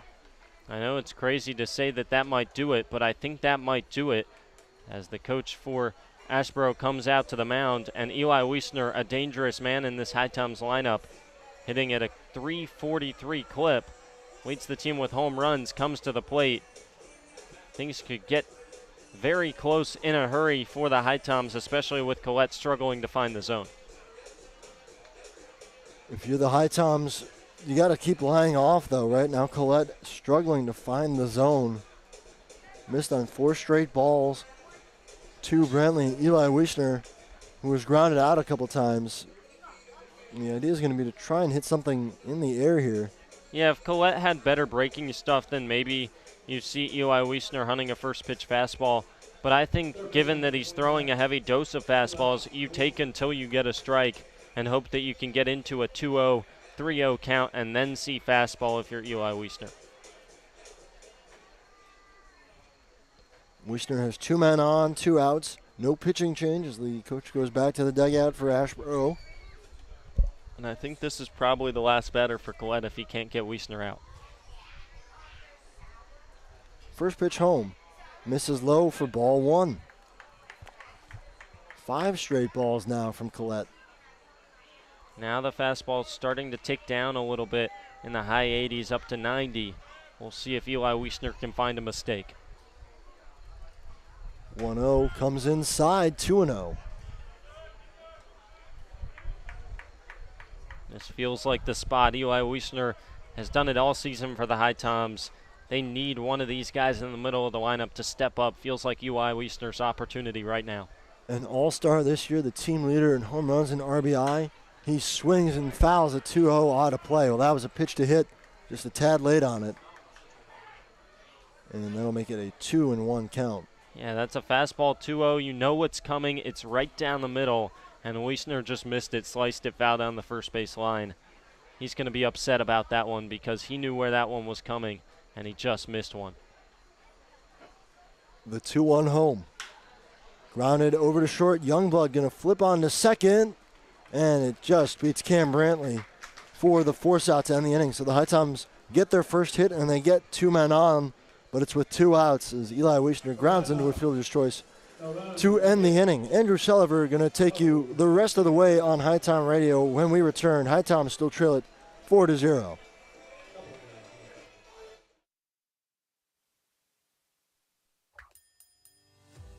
So at Sheets, we really exist to make people's lives easier every day. In this moment, we have a once-in-a-lifetime opportunity to connect with some of our lucky fans to help make their dreams come true. How are you? I'm Ryan Sheets. Here's a brand new truck for you, man. A once-in-a-lifetime dream vacation to Turks and Caicos. Have you ever been there? No, I've never been anywhere. A check for $25,000? This is a testament to why everybody should be a Sheets freak. Hey everyone, Andrew Sullivan here. Bring your group outing to Finch Field to watch the HiToms play all summer long. For groups of 12 or more, we have 3 different group rates. For $6 per person, you can get general admission tickets. At $9, we provide a meal package of a hot dog, chips, and a drink in addition to the GA ticket. And finally, for $15 a person, you get our all-you-can-eat ticket package. For more information on group tickets, visit our website at HiToms.com or email Zach at HiToms.com for more information. Now for only $30. The regular price is $40. If you can get $10 off, you can buy that ticket now. Back here for the bottom of the 5th, halfway home on HiTom Radio. Andrew Sullivan and Will Trubshaw with you. Ethan Snyder, the new pitcher for the HiToms in the bottom of the 5th. Bradley Wilson's night is done after he goes 4 innings of work, getting the start tonight for HPT. 65 pitches facing 19 batters. Gave up 4 runs, 2 of them earned on the grand slam from Marsh back in the 3rd. 5 hits, no walks, 6 strikeouts. And Wilson wasn't bad. His defense certainly didn't do him any favors. But that one big hit, the long ball from Bryce Marsh, comes back to kill him. Yeah, I mean, 6 strikeouts without a walk. The command was on tonight. It's just those couple errors that help load the bases up. First pitch from Ethan Snyder misses up and away, facing 2-3-4, beginning with Drew Tyndall. Yeah, one mistake, and all of a sudden you find yourself down 4. Snyder hoping to keep the HiToms within striking distance. His 1-0 misses low, 2-0. Ethan Snyder, a fastball, curveball guy from the top arm slot over the top. Fastball sits mid-80s, and then the curveball around 72 to 75 miles per hour. The 2-0 from the righty. Lifted out towards left field. Vito Paterno has a beat on it. Shy of the track, he makes the play for out number 1. Well, a good start for Schneider. He's been a reliable arm for the HiToms in the pen this season. Yeah, most recently was decent in his first inning, but then it was the second inning that really killed Ethan Snyder when he appeared against Martinsville. Went 2 innings, gave up 5 runs, all 5 earned on 3 hits in the second inning alone, and went 1-2-3 in his first inning of work. 1-0 on the season.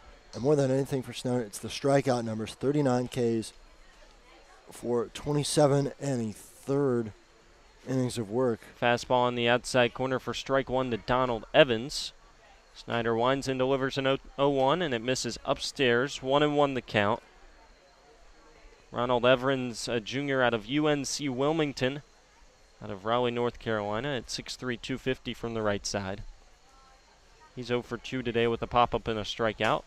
1-1, just missed the outside corner with the fastball, 2-1. And the thing for Snyder, obviously, doesn't have top-notch velocity. Certainly not what we saw from Braden Collette in this game. But it's that over top of the release that is so deceptive. 2-1, foul tipped into the glove of Amaro, evens up the count.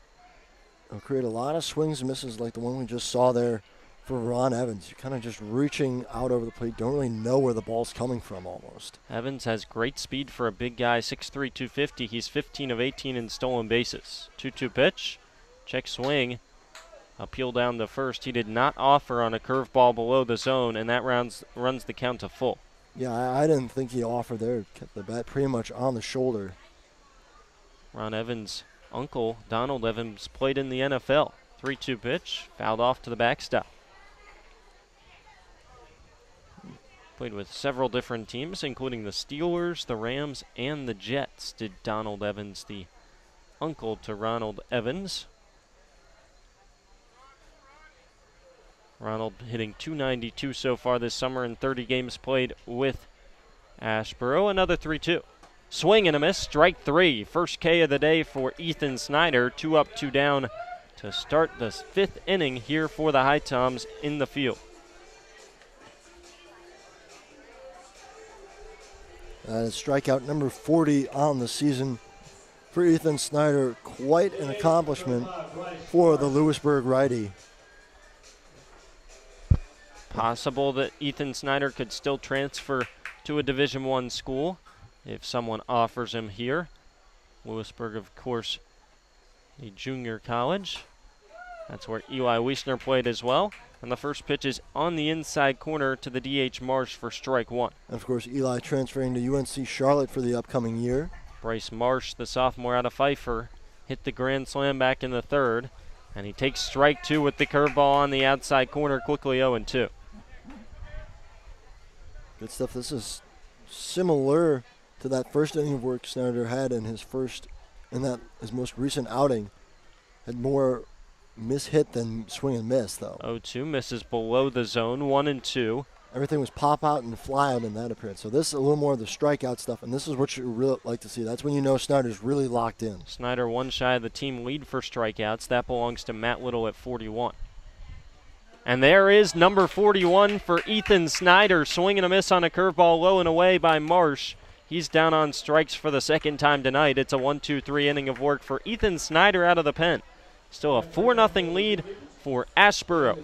Heart of the order, 3, 4, and 5 due up for the HiToms when we return, trying to get on the scoreboard for the first time tonight on the road.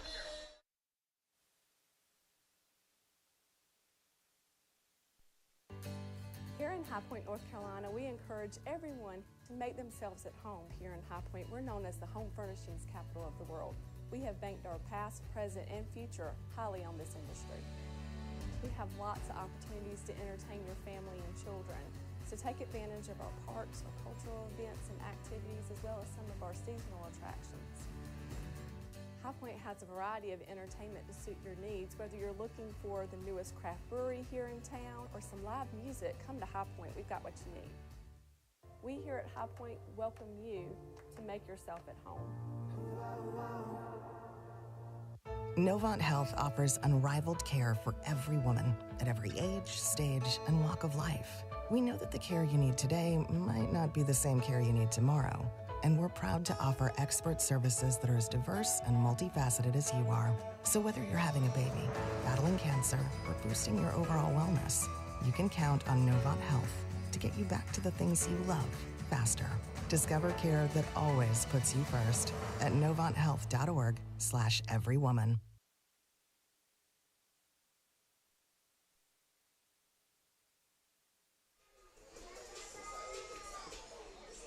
Back here on HiTom Radio, the day is done for the starter, Braden Collette. He goes 5 innings of scoreless baseball, 20 batters faced, throws 79 pitches, strikes out 2, walks 4, just gives up 1 hit, and is in line for the win as the Zookeepers currently lead it 4-0 in the top of the 6th.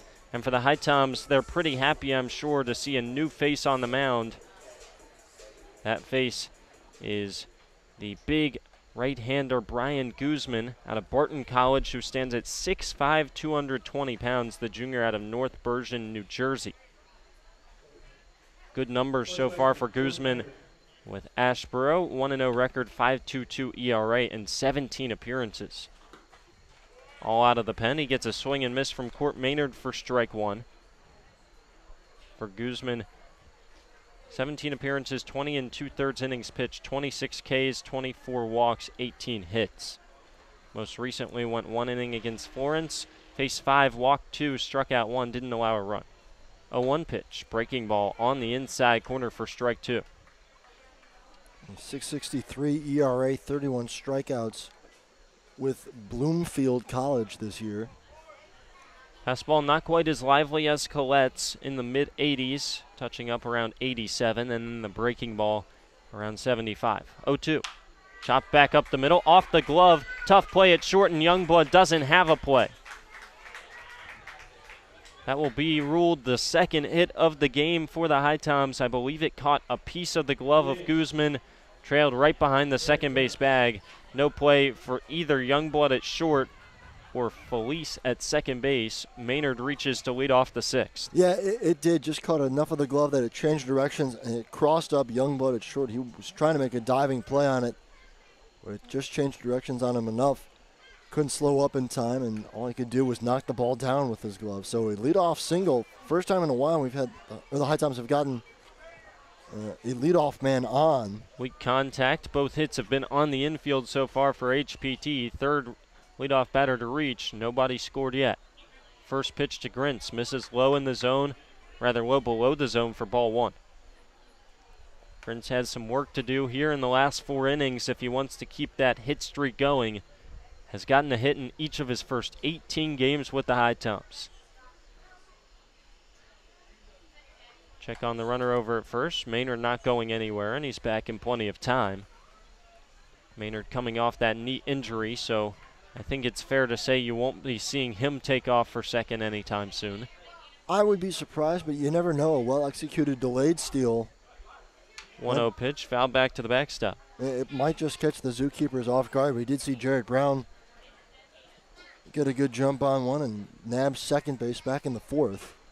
I think the only chance you see Court Maynard put in motion is a hit and run, but even that risky, as the HiToms first baseman still not running at 100%, I think he would say. 1-1 pitch. Check swing on the breaking ball. Appeal down to first. And going around on the play was Eric Grintz. Looked like he held up, but that is not the call, so it's strike 2 on an inside breaking ball. I think last minute he decided he didn't want to swing there. Sometimes you just get in swing mode. But he couldn't hold up. Now a 1-2 count.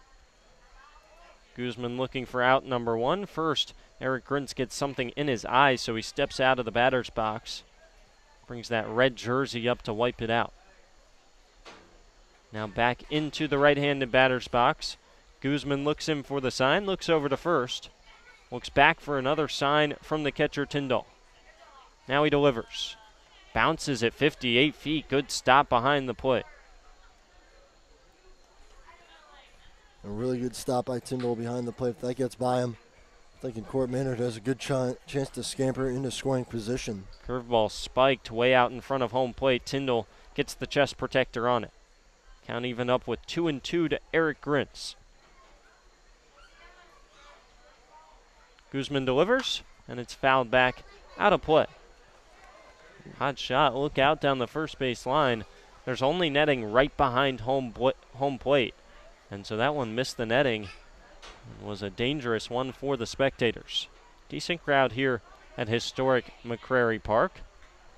McCrary Park established way back in 1946, just after Finch Field was built. another 2-2. Breaking ball misses way upstairs, and now it's a full count to Eric Grintz. HiToms hitters clapping in the dugout, a sense of something brewing here offensively for HPT. If you can find a way to get Eric Grintz on 2 on and nobody out, best chance really the HiToms have had all game. From the stretch, the 3-2 is golfed out towards right center field. Wrong run for Collins, and he makes the play in the gap. Well, it was hit a ways by Eric Grintz. Looked like it could have been a double off the bat. Instead, it hangs up in the air just long enough for Quentin Collins to run it down, and there's one out in the inning. Yeah, that's one where Grintz popped it up and almost hit it too hard. That certainly had the look of a potential blooper, but it just hung up in the night air here at McCrary Park long enough for Guzman. Lights taking effect here at McCrary Park. First pitch swinging, and Jarrett Brown lifts it down the right field line, tailing towards foul territory. Long run, and the play is made in foul territory by Nathan Polo. So all of a sudden, from a 3-2 with 1 on and nobody out, there's 2 outs on 2 pitches. Yeah, that was quick. That time Brown went after one on the outside part of the plate, just caught it off the end of the bat. And a long run by Polo out in right field, but he's able to track it down in foul territory. Now Rowan Watt into the right-hand batter's box. Another right-on-right matchup. Guzman comes set. The first pitch misses inside with the fastball. Going back to historic McCrary Park. As I said, it was built in 1946. Hosted the semi-pro team, the McCrary Eagles. It's also hosted the Asheboro Post-55 American Legion team. Swing and a miss on a breaking ball in the dirt. 1-1 to Watt. I'm guessing they didn't have this artificial surface back in 1946. Brand new artificial turf here at McCrary Park. Post-45 American Legion team started playing here in the 50s. The 1-1 on the outside corner with the fastball 1-2. Then it became the home of the Asheboro Copperheads in '99, who recently changed their name to the Asheboro Zookeepers. And the renovations in the last 2 years, a brand new turf field, and expecting a brand new stadium in the next couple years. The 1-2. Swung on and missed on a breaking ball. Watt swings right through the bender, and the HiToms leave the leadoff man on first. Again, no runs on 1 hit, no errors, 1 man left on base. Still, all Zookeepers. It's 4-0 halfway through the 6th.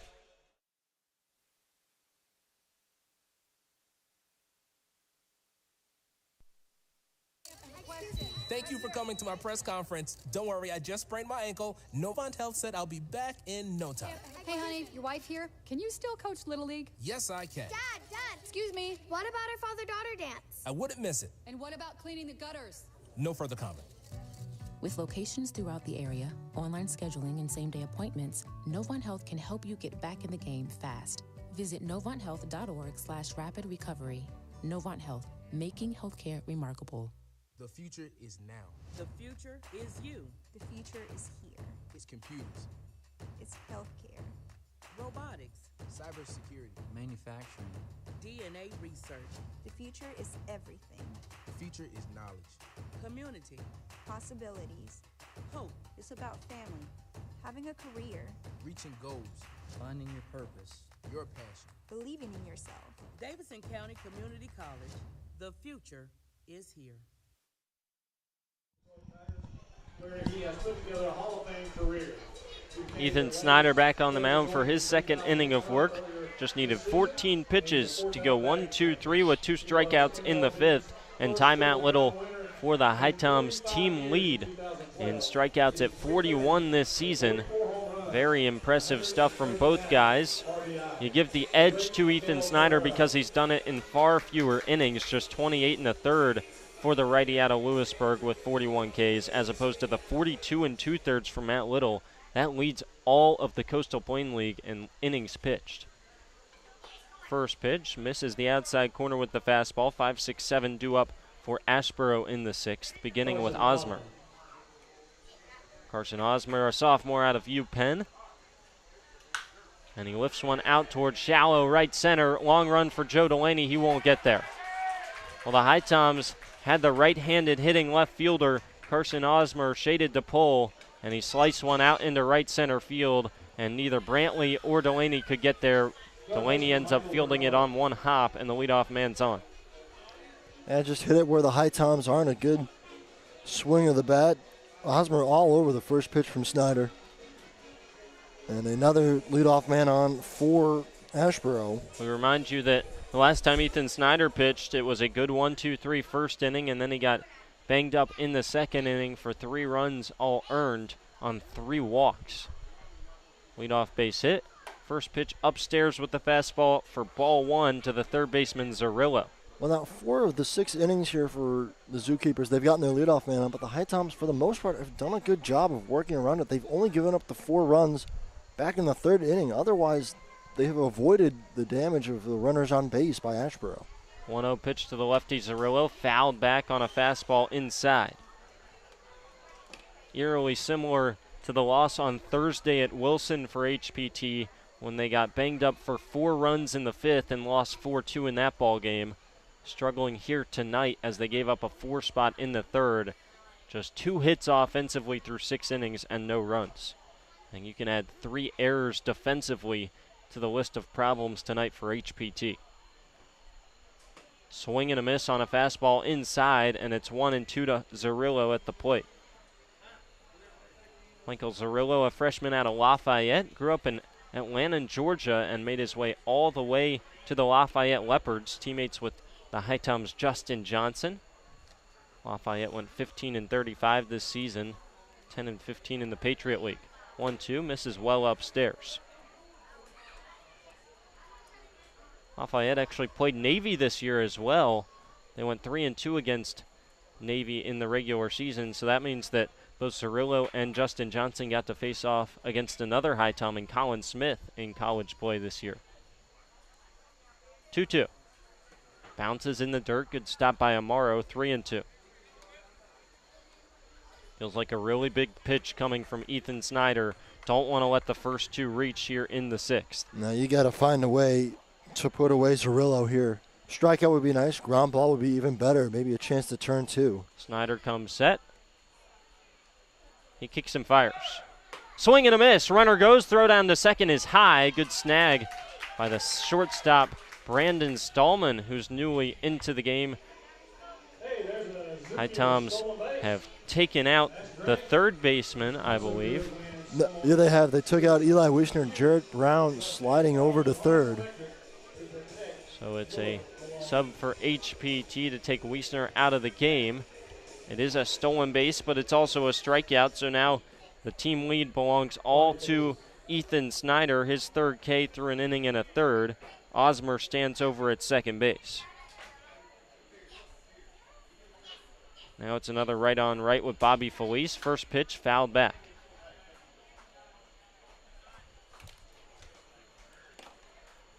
Bobby Felice, a sophomore out of Franklin and Marshall. 0 for 2 today. Grounded out and then grounded another one to third where Eli Weisner dropped it. And E5 allowed Felice to reach, but then he was thrown out at second base, caught stealing by Christian Amaro. 0-1. On the outside corner with the fastball, 0-2. Feels like a big run for Asheboro standing at second base. Ethan Snyder would love to get 2 outs without allowing Osmer to come home to score. The righty comes set, and the 0-2 offering, breaking ball, and that one just missed the outside corner. A nasty curveball froze the righty Felice, and he's very fortunate that he didn't just go down on strikes.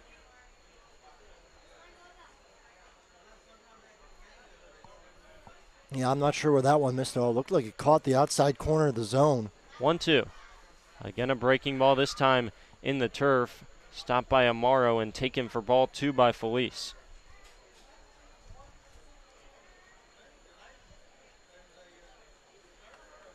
Bobby Felice had video game numbers with Franklin and Marshall this year. Hit .366, slugged for .673. Man. 2-2, swung on and missed. Fastball on the outside corner, and Felice couldn't quite catch up to it. 2 down in the inning. Still Osmer at second, and that brings up the 8-hole hitter Nathan Polo. Well, how about 4 Ks on the night for Ethan Snyder? Taking care of a guy with that much pop, not afraid to challenge him with a fastball in the zone. All 4 of them swinging as well. Nearly had a strikeout looking there of Felice. 2 pitches later, he gets the forwards K. Only out retired without a strikeout was the first batter, Tyndall, who flew out to left. First pitch home to Polo, misses in the dirt with the breaking ball. Another right-on-left matchup. Nathan Polo, another sophomore out of UPenn. It's interesting to see the different schools that CPL teams will attract players from. Each team seems to have their kind of 2 or 3 schools that they love to get guys from, and they'll get 3 to 4 guys from each year. That one sawed off down the third base line over the HiToms dugout out of play. Right, yeah, every team kind of has its own niche, and by and large it's geographical. You know, you think about the HiToms, a lot of UNCG guys, a couple of High Point University guys. Charlotte guys as well for the HiToms. But then you get some random ones like UPenn here for Asheboro, Northern Colorado for Forest City. Swing and a miss on the 1-1 fastball, 1-2. Who could forget our good friend Alex Escobar from McPherson College in Kansas? That's right. A couple Princeton guys at Lexington County. Just so strange to see the groups of 2, 3, 4 guys from one school going to each of the CPL teams. Well, you know, that's the beautiful thing about this league and baseball in general. 1-2 pitch, check swing on the breaking ball. Appeal down to second base. And able to hold up on the curve was Polo. You get players from all over the place, and not everyone has to be from a big name school. You don't have to get the guys from the Mississippi States and the Ole Misses and the LSUs. Well, the HiToms have had a couple of those guys. Deuces are wild, 2-2 pitch. On the outside corner, strike 3 looking. Ethan Snyder has 5 strikeouts through 2 innings of work. First backwards K tonight is retiring Polo to end the inning. He strands Osmer over at second base after a leadoff single and a stolen base. Still, Asheboro leads it 4-0 though. Ethan Snyder does his job. Can the offense do theirs? We're headed to the 7th at McCrary Park.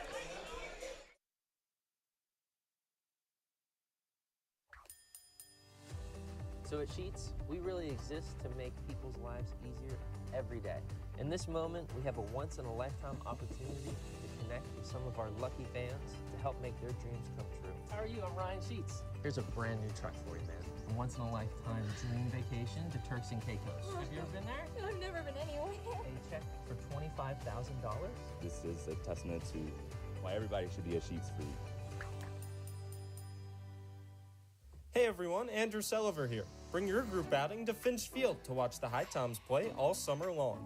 For groups of 12 or more, we have 3 different group rates. For $6 per person, you can get general admission tickets. At $9, we provide a meal package of a hot dog, chips, and a drink in addition to the GA ticket. And finally, for $15 a person, you get our all-you-can-eat ticket package. For more information on group tickets, visit our website at HiToms.com or email Zach at HiToms.com for more information.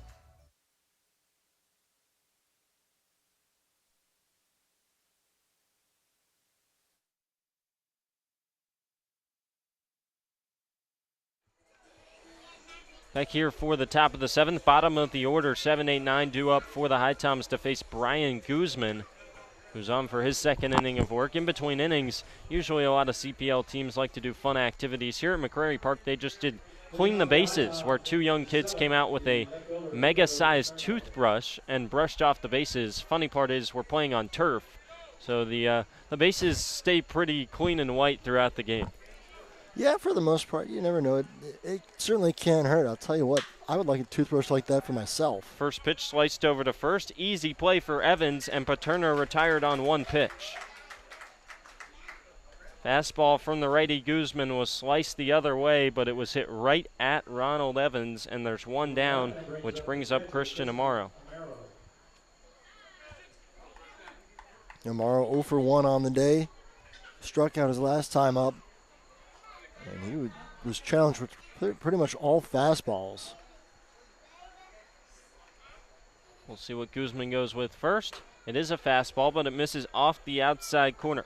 0 for 1 with a strikeout on a full count offering back in the 5th, and walked back in the third on a full count. 15 pitches in the first inning for Guzman. Here comes number 18 overall, and it misses low for ball 2. Well, for some reason tonight, Zookeepers pitching has struggled to find the strike zone against Christian Amaro.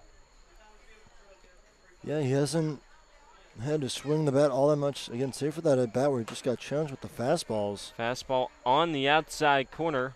Strike 1 to the left-handed hitting catcher. That one just caught a piece of the outer black. 2-1 the count.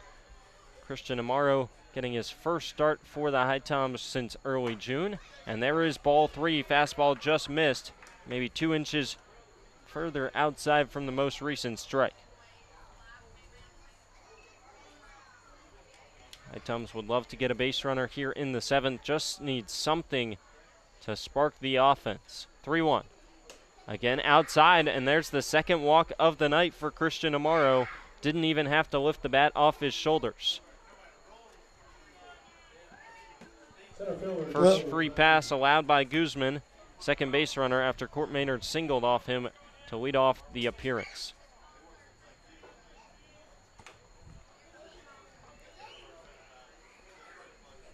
A little patient appearance for Amaro. That's something he did well in his first stint with the HiToms.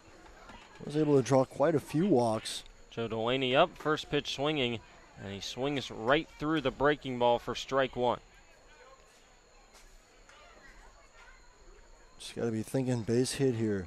Outfield playing pretty deep. If you loop one into shallow left field. 0-1. Came in and hit Joe Delaney. Well, Joe Delaney is a baseball magnet. That's the 8th hit by pitch so far this season. That puts him well within the top 10 in CPL play in hit by pitches, and that also gives him the team lead with 8, one above Rowan Watts' 7. Yeah, he just couldn't spin out of the way of that pitch fast enough. Not sure he needed to spin out of the way of that pitch fast enough. The HiToms will take all the base runners they could get. Well, yes, that's true. It's just a combination of where he stands on the plate and his willingness not to back down from a pitch that allows him to draw all those hit by pitches, and it's big. You know, he's a guy who will try to get on base any way he can, base hit, walk, or hit by pitch. Top of the lineup, 2 on, 1 out for Cam Brantley. Right on left matchup, first pitch. On the outer half for strike 1 with the fastball. Brandon Stallman waits on deck after he replaced Eli Weisner in the field in the last half inning. And it feels like all you need right now is just a base hit. Just find something. Find the outfield grass somewhere. Stallman, another lefty. 0-1. Bounces in the dirt. That one gets away from Tyndall, but he catches a break as it hits off our home plate umpire and stays in the batter's circle. Well, that was destined for the backstop and destined to give the HiToms base runners a free 90 feet each. And instead, it catches the home plate umpire and stays within reach of Tyndall, who's shaken up. Yeah, second time we've seen a baseball catch Tyndall in an uncomfortable area and taking his time to get collected. And for the HiToms, that feels like an opportunity to advance 90 feet. Completely missed. Christian Amaro standing at second. I don't think he read that at all. Well, the problem was the ball ended up just 2 feet away from Tyndall at the plate because it caught our home plate umpire and stayed near the home plate bag. So if either HiToms runner took off, it would have been not too hard for Tyndall to reach over and grab the baseball. Even though he was shaken up, you can't really tell that if you're a base runner. So nonetheless, it's a 1-1 count with the ball missing low to Cam Brantley, who steps back into the batter's box. Tyndall back in behind the plate giving signs as Guzman comes set. 1-1 pitch. Grounded to the right side, ranging over, throw on to second for 1, throw on to first, not in time. So Felice goes and gets the fielder's choice at second. It sends Amaro over to third. They're at the corners, but now 2 down for Brandon Stallman. Third baseman, Eli Weisner. Well, still better than nothing. A man over at third base for the HiToms. 4-6 goes the put out for the second out in the inning as Delaney is taken off the base pass. Brandon Stallman will get his first AB with the HiToms tonight. Now for Delaney, even with his speed, he was unable to beat the relay throw over to second. It was close, but didn't have a good jump on it. Had it been 2 outs, maybe he beats that out. First pitch swinging, it's lined in the right field. That'll score a run. First base runner, throw back to second, not quite in time. Wow. Cam Brantley got a couple feet off the bag at second. The throw in from right by Polo nearly caught him napping on the base paths. But it is a big RBI single on a first pitch fastball by Brandon Stallman, who does his job as he comes in for Eli Weisner. Well, that's big. First pitch swinging. Jumping all over the big righty Guzman. That was a big first run. Maybe that is the hit that gets the HiToms going. Well, the most recent appearance for Stallman was a pinch hit against the Blowfish, but he didn't record a hit in his 1AB. Comes in hitting 282, and he takes a first pitch heater at 85 and laces it to the pull side out into right field. First pitch to Maynard, bounces in the turf. Good stop by Tyndall. Is that the big hit that helps the HiToms turn the corner at the plate? Two big ABs coming up with Court Maynard at the plate with 2 down and Eric Grin standing on deck. 2 on, 2 out in the top of the 7th. HiToms have life. It's 4-1. 1-0 from Guzman. Swung on and fouled into the mitt of Tyndall. Outside fastball. Might have been a bit of a chase there from Maynard. Just got to keep things going here. Don't need a big base hit. Just keep it going. Singles will get you back into this game, no problem. Brantley's got great speed over at second. With 2 outs, he'll be running on contact. Tying run at the plate for HPT in the 7th. They trail in the hit category 6-3, and they trail in the run category 4-1. The 1-1. Bounces in the dirt. Another good stop by Tyndall. Both runners caught in between, and both runners have to scamper back to the bags.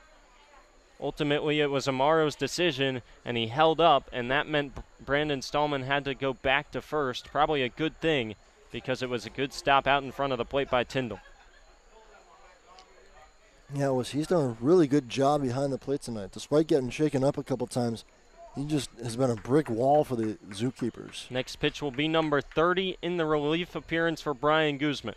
He comes set, lifts the knee and fires.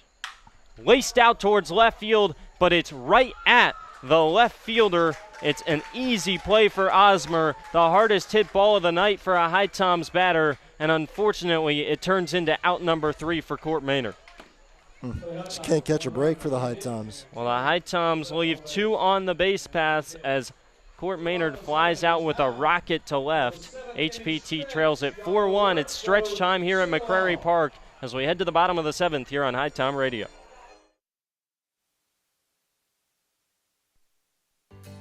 Here in High Point, North Carolina, we encourage everyone to make themselves at home here in High Point. We're known as the home furnishings capital of the world. We have banked our past, present, and future highly on this industry. We have lots of opportunities to entertain your family and children, so take advantage of our parks, our cultural events and activities, as well as some of our seasonal attractions. High Point has a variety of entertainment to suit your needs. Whether you're looking for the newest craft brewery here in town or some live music, come to High Point. We've got what you need. We here at High Point welcome you to make yourself at home. Novant Health offers unrivaled care for every woman at every age, stage, and walk of life. We know that the care you need today might not be the same care you need tomorrow, and we're proud to offer expert services that are as diverse and multifaceted as you are. So whether you're having a baby, battling cancer, or boosting your overall wellness, you can count on Novant Health to get you back to the things you love faster. Discover care that always puts you first at novanthealth.org/everywoman. Back for the bottom of the 7th. Before play resumes, we get you another check of the CPL scoreboard update. We'll take it away. Sure thing. Well, Peninsula has taken the lead back from Martinsville. It's 3-2 at Hooker Field for the Pilots. Bottom of the 5th, Savannah all over Macon. Still, it is 7-0 there, and you had to figure things were going to get tough for Macon. They'd had a good second half, but they have a lot of banana down the stretch. Bottom of the 5th between Lexington County and Forest City. The Owls making a comeback. It's 7-5. Lexington County once led that game 7-0, and of course still 4-1 here after Brandon Stallman gets the HiToms on the board. Brandon Rogers, the new pitcher, his first pitch, big swing and a miss from the 9-hole hitter Quentin Collins. 9-1-2 due up for Asheboro in the bottom of the 7th. Ethan Snyder goes 2 innings pitched, faces 7, strikes out 5, gives up 1 hit and no runs. That was a really solid performance for Ethan Snyder out of the pen. The one thing you would have liked to have seen, honestly, was his offense pick him up some more. Only the 1 run in over his 2 innings of work. Did a good job keeping the Zookeepers at bay. 2 pitches in a row. Missed the zone from Brandon Rogers. 2-1 the count to the 9-hole hitter and center fielder Collins. From the windup, the fastball swung on and missed on the outer half, 2-2. Well, the HiToms tried to get it done offensively, 2-out rally, and it just fell up short as Court Maynard hit one with 2 on and 2 outs. 95 off the bat, but right at left field. That one swung on and missed in the turf. Down on strikes is Collins for the first out in the 7th. There you go, Brandon Rogers, the lefty from Lewisburg College, another Lewisburg product for the HiToms. He too will be transferring at 6'1", 175. Headed to Catawba College. 32 pitches tonight for Ethan Snyder. And here comes DJ Russ to the mound. Not really sure what this is all about. Well, any ideas?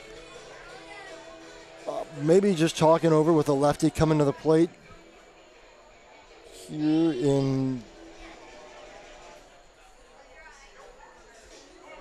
Trent Youngblood. A guy who was squared up a couple baseballs off the HiToms, just 1 for 3 though. I mean, there's no action in the bullpen, so I think more than anything a scouting report update on the leadoff man for Asheboro. Youngblood, the best hitter in this lineup now that Kennedy Jones' season is done with Asheboro. He hit above 400, the UNCG product. First pitch from Rogers. On the outer half with the fastball, strike 1. Rogers, the lefty. 1-1 the record with a 6.00 ERA, 4 appearances and 1 start for the HiToms this year. 6 innings pitched. Breaking ball. Not sure where that one missed. Looked like it was right down the middle for strike 2. Instead, it's ball 1. And it certainly was, but Rogers is going to have to battle back here. Try and locate it in the same spot again. Maybe he'll get a swing and miss. Working quickly. That one lined to third. Jumping play by Jarrett Brown. Now that'll work too. Liner right at Brown. Smooth move at third. 2 up, 2 down for Brandon Rogers as he faces Tyndall for the first time tonight. And probably saved extra bases. That one was heading for the line in left field and probably would have gotten all the way to the corner. Most recent appearance for Rogers was out of the pen, 2/3 of an inning in the 4-2 loss to Wilson on Thursday. He just faced 2 batters, retired both, 1 strikeout. First pitch from the lefty misses low to the catcher Drew Tyndall. Struck out 16 batters through 23 2/3 innings this year at Lewisburg, a 3.42 ERA. Drew Tyndall, the freshman out of Charlotte, skies that one into foul territory towards the dugout for Asheboro. Amaro to the net, and he can't quite make the play. Well, it was in foul territory, but it didn't go out of play. Long run for Amaro, and it fell right at his feet as he dived with the glove and couldn't quite grab it. That was a really tough play, running up against the metal fencing to the right of home plate, and just ran out of room. That ball pretty much up against the fencing itself. Would have been a remarkable grab if he could have hung on. 1-1 from Rogers. Lifted out towards right center field. Long run for Delaney, but he glides over to make the play. Another 1-2-3 inning of relief work, this time from Brandon Rogers, who goes in order to retire 9-1-2. Still, the lead belongs to the Zookeepers, though. It's 4-1 as we head to the 8th inning. Expecting another new reliever for the Zookeepers when we come back.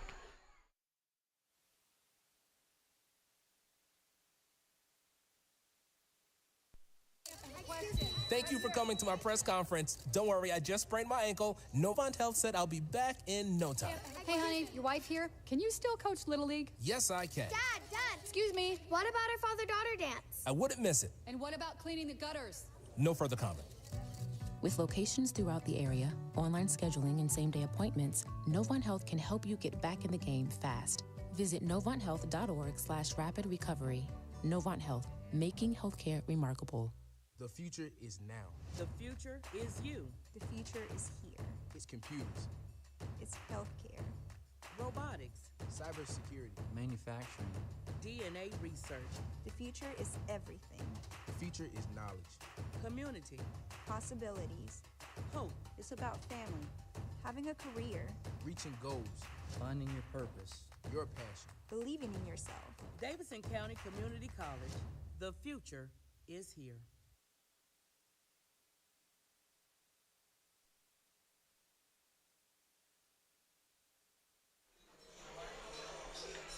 Back here for the 8th inning. Brian Guzman's night is done after he goes 2 innings worked, faces 10 batters, strikes out 1, walks 1, hits 1, gives up 2 hits and 1 run. It is earned on 30 pitches.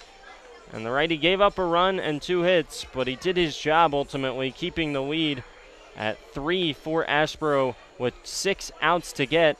And now it's Drew Fisher's turn, the righty out of Patrick and Henry Community College, as he tries to get at least 3 more outs for Asheboro and close in on a victory. Yeah, it's up to the back end of this bullpen now for Asheboro, but by and large they were helped by a great start by Braden Collette, and we'll see if they can keep the door shut on the HiToms. Looked like there was a little life last inning for HPT. They got a couple of men on, but still could only push across 1 run. It just hasn't been the offense's night so far. 4, 5, 6 due up for HPT facing Drew Fisher. He doesn't have the best numbers so far with Asheboro. 13 appearances, all from the bullpen. 14 in the 3rd innings, pitched with a 10.67 ERA, 1-1 the record. 15 Ks to 16 walks and 19 hits. We'll see if the HiToms can try and scratch across a few to close the gap here in the 8th against the righty. From the stretch, his first pitch, big swing and a miss from Eric Grintz. Not much of a windup, just a high leg kick. Yeah, really more or less works from the stretch. Out of the pen, more often than not, you will see that from relievers. Not a lot of guys work from the windup when you come out of the pen. Stands at 6'2", 190, freshman out of Collinsville, Virginia. His 1-0 is lined up out into center field. It's a leadoff base knock for Eric Grintz. That now means 19 straight. He tries to stretch it into 2, and he does. An error out in center field by Collins, who took a long time to get to it, bobbled it, and Grintz calls his mistake out with a free 90. Well, that's what makes Eric Grintz such a dangerous hitter, is he will beat you with smart base running on the base path too. A hard hit single right up the middle, and like you said, Collins took his time to get to that ball and then misplayed it when he saw Grintz turn on the Jets. 0-1 hanging breaking ball, and Grintz didn't miss it. Lines it straight up the middle. Takes a free 90. He stands on second base, his first hit of the night. And he extends the hit streak to 19 straight since joining the HiToms. First pitch to Brown, off the inside corner with the fastball. That is pretty remarkable for Eric Grintz. 19 games with the HiToms, 19 games with a hit. It's got to be close to some type of record franchise-wise for the HiToms. I mean, that is just remarkable. 1-0 pitch at the knees for strike 1 with the fastball to Jarrett Brown. Fastball around 87 to 90 for Drew Fisher. He also has that breaking ball in the high 70s that Grintz hit for a single. 1-1. Lifted into foul territory over by first base. It should be playable, and it is. Evans over to his left makes the play for out number 1, and Jarrett Brown is retired for the 3rd time tonight. Second baseman, Rowan Watt. Well, if the HiToms want a chance to win this game, Eric Grintz standing at second feels like a must-have run in this 8th inning. Yeah, you have to push him across. It is, without a doubt, you need that run. Cut the deficit to 2 and 4-2 and make it a little closer, but you've got just 5 outs now to work with. First pitch fouled back into the netting by Rowan Watt. Problem is you're getting into the bottom part of the order, too. Watt 0 for 3 tonight, 2 groundouts and a strikeout swinging. Most recent appearance for Drew Fisher came 6 days ago in an exhibition against the Stars. Most recent CPL game on the 16th against the Owls didn't retire a batter. Face 3 allowed all 3 to come home to score. That one hammered out towards center. Long run for Collins, but he gets there in the right center gap. Another hard hit line drive and another out for the HiToms, and there's 2 down, which brings up Vito Paterno. That ball was a rocket off the bat of Watts. Squared it up. The sound it made off the bat. Thought it might carry a long way, but it kind of just died. It was more a line drive than anything. It ends up right in the glove of Collins in left field. Another opportunity for the HiToms in danger of being squandered here. Now it's down to Vito Paterno with 2 down in the inning. Not really their fault. That was just a well-hit ball. It was squared up. But not much you can do when the center fielder stands right there. Right on right matchup. From the stretch, the first pitch. Misses upstairs for ball 1. So in that last outing in CPL play, a walk. All 3 batters reached. 3 come home to score, and 2 of them earned for Fisher. Trying to put up a 0 in the 8th, his 1-0. Lifted out into shallow center field. Rather stays on the infield. Playable at second, and it's reeled in by Felice. A leadoff single and an error allows Grins to get to second with nobody out. He doesn't come home to score. Drew Fisher retires the next 3 batters in order. Still Zookeepers leading 4-1 as we head to the bottom of the 8th. HiToms just 3 outs left to try and get back into this one.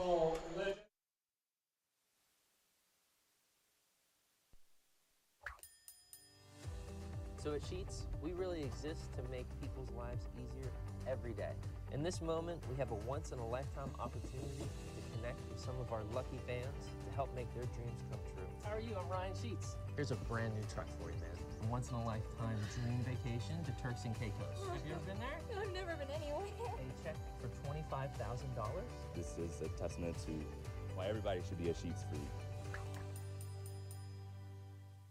Hey everyone, Andrew Selliver here. Bring your group outing to Finch Field to watch the HiToms play all summer long. For groups of 12 or more, we have 3 different group rates. For $6 per person, you can get general admission tickets. At $9, we provide a meal package of a hot dog, chips, and a drink in addition to the GA ticket. And finally, for $15 a person, you get our all-you-can-eat ticket package. For more information on group tickets, visit our website at HiToms.com or email Zach at HiToms.com for more information.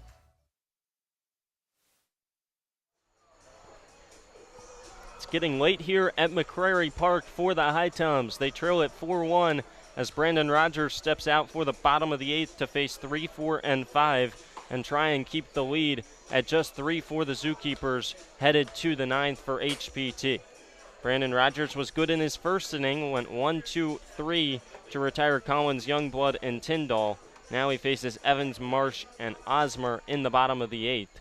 And for the HiToms, they've had hits in each of the past 4 innings. They just haven't strung the hits together. Just 1 base knock in the 5th, the 6th, the 7th, and the 8th, and no hits in the first 4.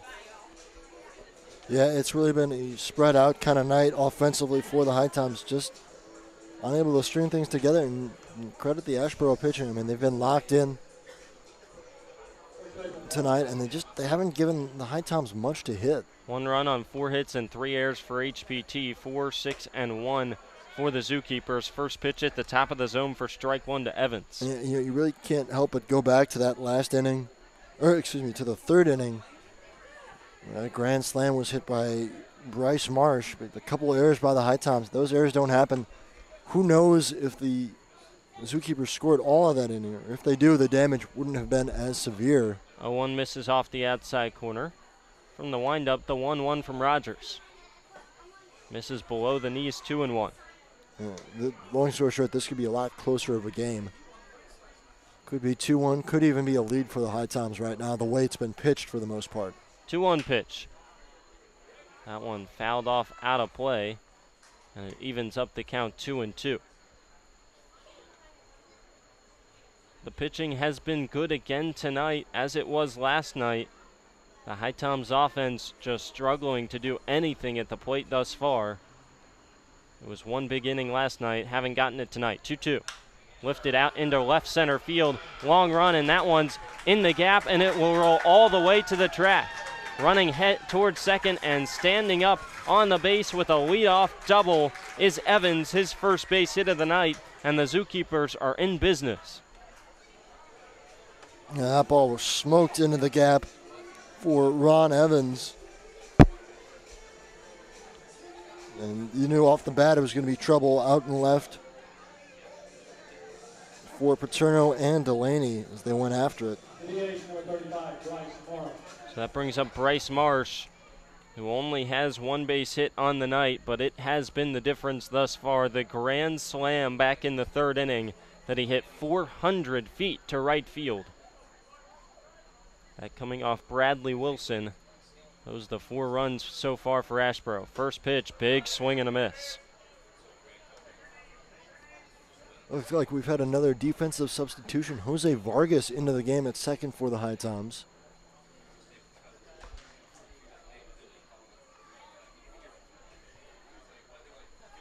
A 1 count. Rogers looks back to second, now delivers. Breaking ball on the outside corner, nasty pitch, 0-2. Great slider from the lefty in a left-on-left matchup. And Marsh, you could tell, was unsure what to do with that pitch, just frozen. Top half of the inning, the HiToms got the leadoff man and Eric Grins to second with nobody out and left him right there. Now Evans stands at second with nobody out. 0-2. Breaking ball in the dirt, Amaro stops it. Yeah, good idea there, trying to get a chase with a breaking ball in the dirt. 1-2 now. But you don't mind wasting a pitch there when you're ahead in the count. Can HPT and Brandon Rogers leave Evans over at second here in the bottom of the 8th? The 1-2. Lifted over the head of Vargas into right center field. That one will roll all the way to the wall and score Evans. Trouble getting it for Brantley. It's another easy stand-up double, and the Zookeepers have their first run since the third. It's 5-1 Asheboro. Back-to-back screamers into the left center and now right center gaps that get all the way to the wall. It's the second hit of the game and second extra base hit of the game for Marsh. He has all 5 RBIs for Asheboro. Well, no surprise, he is a major run producer for him. I believe that puts him into second place on the Zookeepers in RBIs, right behind Trent Youngblood with 32. Now the first pitch to Osmer off the outside corner.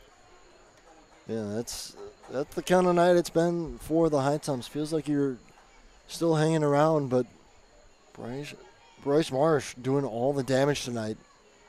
1-0. Misses low and inside along the white line of the right-hand batter's box. 2-0 to the left fielder Osmer. He, of course, made the play on the screamer from Court Maynard back in the 7th when the HiToms threatened probably the most so far tonight and got 1 run. 2-0. Grounded sharply foul towards the HiToms dugout down the third base line. Well, Brandon Rogers charged with 1 earned run so far in the inning on back-to-back stand-up doubles from the first 2 batters to come to the plate.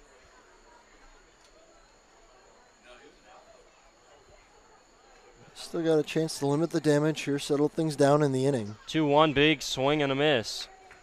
Nasty changeup drops down on the outside corner. Evens the count to 2-2. I think about going back to that pitch. Osmer 1 for 3 today. 2 strikeouts looking in the first and the third, a single back in the 6th. From the stretch, the 2-2. Lifted out towards right field. Back goes Brantley. He's shy of the track and he makes the play. No tag attempt from Marsh at second. He doesn't have the fastest of speed. Brantley has a good arm, so there's 1 down in the inning and still a runner at second base. And ball was given a ride the opposite way by Osmer, but Brantley able to locate it, and like you said, a really strong throw into the diamond, overshot Jose Vargas as the cutoff. DJ Russ out to the mound for the HiToms. He makes the signal down to the pen. So 3 hard hit balls for Asheboro in the inning. Back-to-back doubles to the wall, and then a fly out to right field off of Rogers. He goes at 1 1/3. Gives up 1 earned run so far and is responsible for Marsh, who stands at second with 1 down in the bottom of the 8th. HiToms go to the pen for the 3rd time tonight. We'll get you filled in on the new reliever when we come back here on HiTom Radio. It's now a 5-1 lead for the Zookeepers.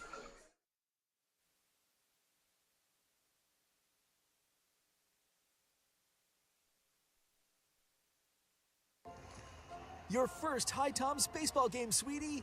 I'm ready. Now, our player over there is called the pitcher. Right. He simplified his delivery mechanics in the off-season, so hold on to your Pepsi. His fastball's a beast. Speaking of Pepsi, want one? Yes, Pepsi's nuanced flavor profile is ideal for HiToms baseball. Honey, when I said you had to do your homework before the game, I meant your real homework. Noted for next time. Pepsi and HiToms baseball. Game on.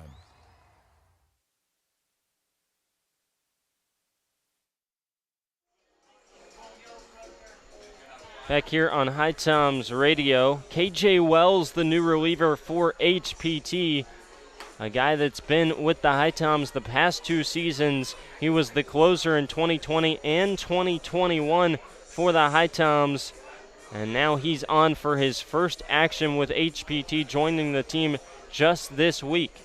He was an all-star back in 2020. Out of Lewisburg, went to High Point University in 2019 where he had a 2.84 ERA. This season with Lewisburg, he had a 2.45 ERA in 15 appearances, 4-3 the record for the righty at 6'205", junior out of Elon, North Carolina. And it's all strikeouts for the righty, a ton of velocity, averaged 16.2 strikeouts per 9 innings pitched with Lewisburg this season in 18 1/3 innings pitched. And 2 saves. That's 33 Ks to 9 walks. And we'll see what he can do to try and lock down this bottom of the 8th and keep the HiToms intact. Yeah, when KJ's at his best, he is a strikeout machine, and if he can be like his 2020 HiToms self, he can be one of the most dominant pitchers the HiToms have in their bullpen, maybe on the whole staff. So he's in to face the right-handed hitter in Zerillo, as well as toes the rubber for the first time in CPL action in 2022. Looks in from the sign from Amaro. Lifts the glove over his head, and from the stretch delivers. Misses off the outside corner, 1-0. Wells can live around 90 miles per hour. That one at 89 with the heater. 1-0 count. Long looking for the sign. Now he comes set. He lifts the glove over his head, then back to the belt buckle. Turns and fires. And that one just missed at the knees off the outside corner, 2-0. Oh, he's trying to go outside. Has a weird delivery once he comes set. He kind of turns towards center field a little bit and then fires home. 5-1 lead for the Zookeepers, 1 out in the bottom of the 8th. Marsh at second, Zerillo at the plate with 1 down. The 2-0 on the outside corner at the belt buckle, strike 1. I actually think this is a pinch hitter. This is Dominic Gorens. It is, in fact, Dominic Gorens, sporting number 8, junior out of Muskingum, up in Ohio, New Concord, Ohio to be exact, a Division III school in the Ohio Athletic Conference. The 2-1 in the right-on-right matchup. Misses low, 3-1. Gorens played in 38 games for the Fighting Muskies, hitting .363, 470 OBP, and a .496 slugging this season. Stands at 5'11", 180. In from the right side, awaiting the 3-1 pitch from KJ Wells. He rocks and fires. Just off the outside corner, a 5-pitch walk for the first batter faced for the righty out of Lewisburg. Brandon Rogers tonight goes 1 1/3, faces 6, strikes out 1, doesn't allow a walk, but he allows 2 long doubles to start the 8th inning. Credited with 1 earned run so far and is responsible for Marsh over at second. Throws 25 pitches tonight, does the righty. Wasn't a bad night, but all of a sudden the stuff ran a little flat here in the bottom of the 8th, and he started to get hit hard. Each of the first 3 to the plate hit balls deep in the outfield. Yeah, it was light work in that first inning, but yeah, got squared up in his second inning of work, and DJ Russ with a quick hook trying to keep the lead the deficit manageable. First pitch on the outside corner for strike 1 to Felice. Bobby Felice, 0 for 3 tonight, reached on an error in the 4th, struck out in the 6th, then grounded out in the 2nd. KJ Wells certainly not the fastest worker on the mound. He comes set, kicks and fires. And that one just missed the outside corner with the fastball, 1-1. Works from the third base side of the rubber as well. 5-1 the lead for Asheboro in the bottom of the 8th. 5 runs on 8 hits, 1 errors for the Zookeepers. 1 run on 4 hits, 3 errors for HPT. 2 on, 1 down. The 1-1. Bounces to the backstop. Amaro taking the easy way out with the backhand. 89-mile-per-hour fastball that bounced just around the plate. Plate distance just to the right of the diamond. 2-1 the count. 2 on, 1 down in the bottom of the 8th. Felice stands in from the right side. Wells winds and fires. Swing and a miss. Fastball just off the outside corner, gets a chase from the second baseman and evens the count at 2-2. While the 1 run already in for the Zookeepers felt important here in the bottom of the 8th, the 2 standing at second and third in Marsh and Evans, rather Marsh and Zerillo, feel even more important. Yeah, those were just going to be the cherry on top for the Zookeepers. A chance to blow the game open, make it a comfortable lead for the HiToms. 2-2 pitch, swung on and missed. Strike 3 swinging from Felice. The first K of the season for KJ Wells, and there's 2 down for Nathan Polo. Polo, a left-handed batter, so it will be a right-on-left matchup as he takes his deep breath, a couple practice swings, and steps into the left-hand batter's box. KJ Wells steps off of the rubber to the right side of the mound and now toes the left side of the little white block. 10 pitches in for the right-handed reliever. He comes set his first pitch. On the outer half for strike 1 with the fastball. Haven't seen anything but the heater so far from the righty. Trying to work out of a jam that he and Brandon Rogers created. Already 1 in the bottom half for Asheboro. Base hit could score 2 and extend the lead to 6. The 0-1. At the knees, strike 2 with the fastball. Just keep pumping it in there for KJ Wells. It's working right now. He's locating the zone. 89 with the latest offering. He steps off as Polo steps out, and they both step back in and prepare for a big 0-2 pitch. Runners at second and third. 2 down, 0-2 count. 5-1 the lead for Asheboro, bottom 8. Wells comes set at the belt buckle. Winds and fires. And it's fouled off over the HiToms dugout and out of play. Jam shot by Wells. Brought it in on the hands.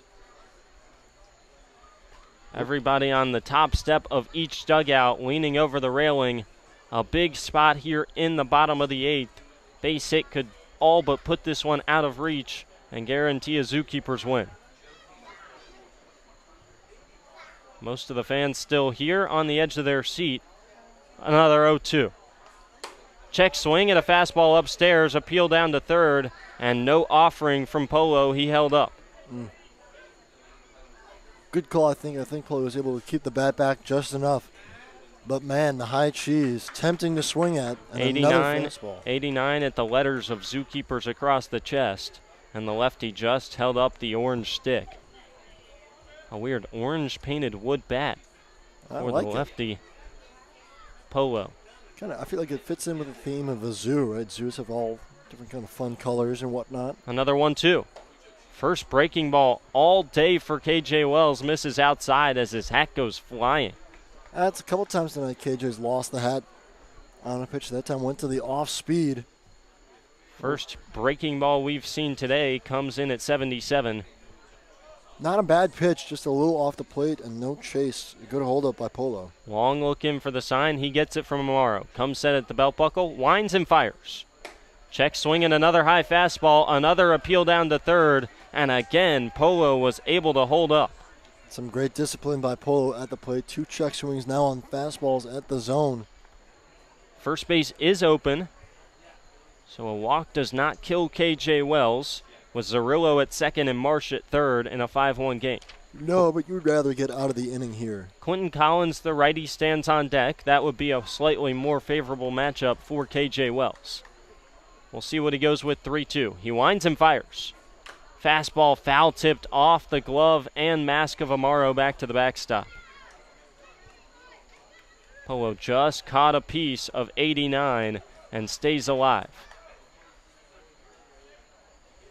Collins over to retrieve the foul ball. He heads back to the on-deck circle, hoping that he will get his opportunity here in the bottom of the 8th. The center fielder is 1 for 3 today with a single and a run scored. Still 3-2 the count, 2 down in the inning, 2 on for Asheboro. Another full count offering from Wells. Swing and a miss, strike 3. He pounds the inside corner with 88 and gets back-to-back swinging strikeouts of the 7 and 8 hole hitters from the Zookeepers. 1 comes in, but 2 are left in scoring position. The lead back to 4 for the Zookeepers. Last chance coming up for the HiToms. 8-9-1 due up in the top half of the 9th. It'll be another new reliever for Asheboro when we come back on HiTom Radio.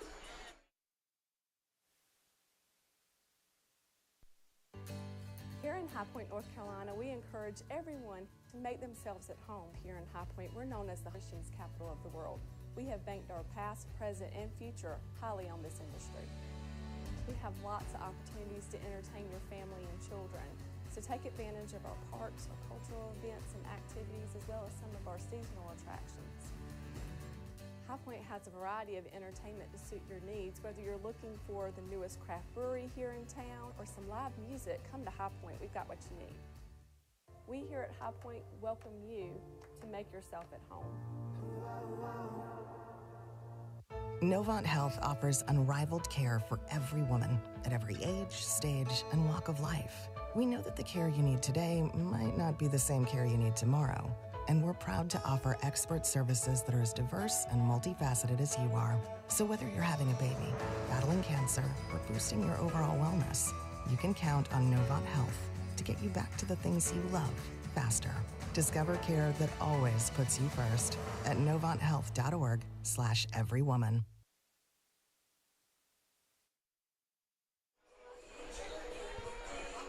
Back here for the top of the 9th. 8-9-1 due up for HPT. That's Amaro, Delaney, and Brantley. Was thinking there might be a pinch hitter for Amaro, maybe Bo Rusher. Instead, Amaro prepares to lead off the inning for HPT. It'll be another new reliever. It's Danny Beal, the right-handed pitcher and junior out of East Carolina at 6'2", 210. Grew up in Winston-Salem, just down the road, went to Reagan High School. His numbers are very impressive. Leads the team in ERA so far with the Zookeepers. 1-0, 6 appearances, 1 start, 18 1/3 innings pitched. No saves, but it is not a save opportunity as the lead is 4-1. 26 strikeouts to just 3 walks and 16 hits and a 1.47 ERA. Most recent appearance came on July 18th when he started a game against Forest City, went 6 innings of no-run baseball, just allowed 4 hits, no walks, and struck out 7. He faces Amaro here from the left side, right-on-left matchup to begin the top of the 9th. First pitch from the righty. Big swing and a miss at a fastball on the outside corner. Primarily a reliever at Eastern Carolina, too. Just 2 starts and 45 career appearances with the Pirates. Amaro 0 for 1 with a strikeout and 2 walks. Would love to reach. 0-1. Big swing and a miss at 89. See, Christian Amaro with 2 big hacks on the first 2 pitches. You can't get all 4 runs back with 1 swing here as the leadoff hitter. You just got to find a way to get on base. 0-2 count. Beal looking for a first strikeout. He kicks and fires.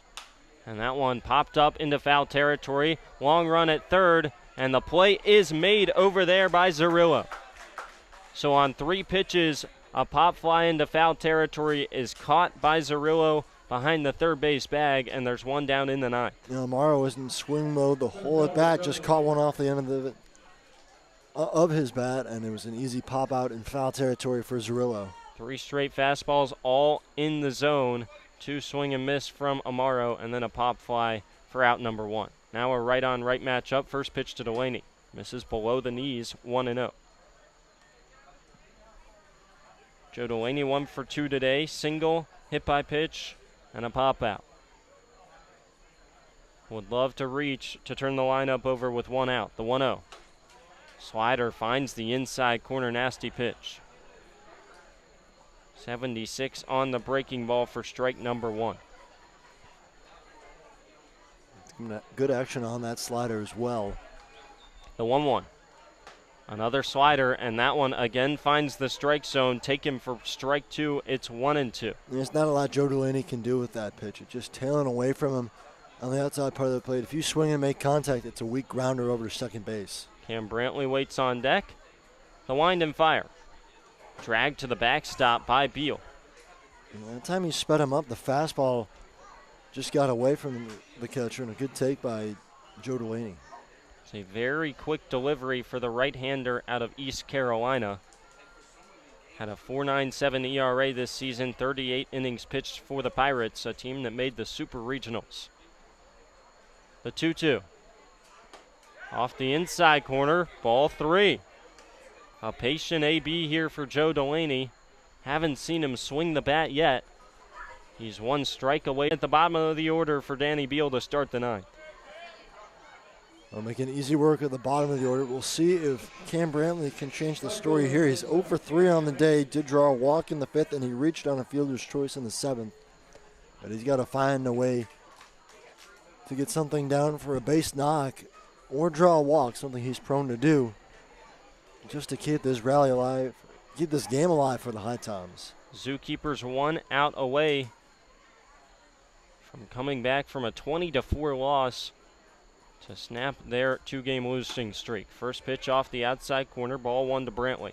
Certainly hasn't looked like a team that is capable of giving up 20 runs tonight. They have been lights out from start to finish. That was a 2-1 game going to the 7th 2 days ago, and they gave up 18 in the last 3 innings. The 1-0. Broken bat, lifted into shallow right center, and that one's going to drop over the outstretched glove of the second baseman, Felici. Cam Brantley keeps the HiToms alive as it came in and jammed them with a... You don't have to hit it super hard. You just got to find some outfield grass, keep things going for at least one more batter. Now it's Brandon Stallman in a right-on-left matchup. He came in for Eli Weisner. First pitch swinging, he got a base hit back in the 7th, has the 1 RBI for HPT. 1 for 1, first pitch. Check swing on a slider. It was a strike anyways, 0-1.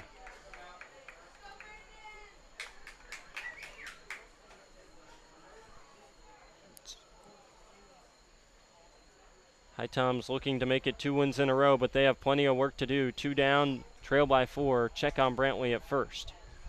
Back in plenty of time is the HiToms right fielder. Don't think he's going anywhere.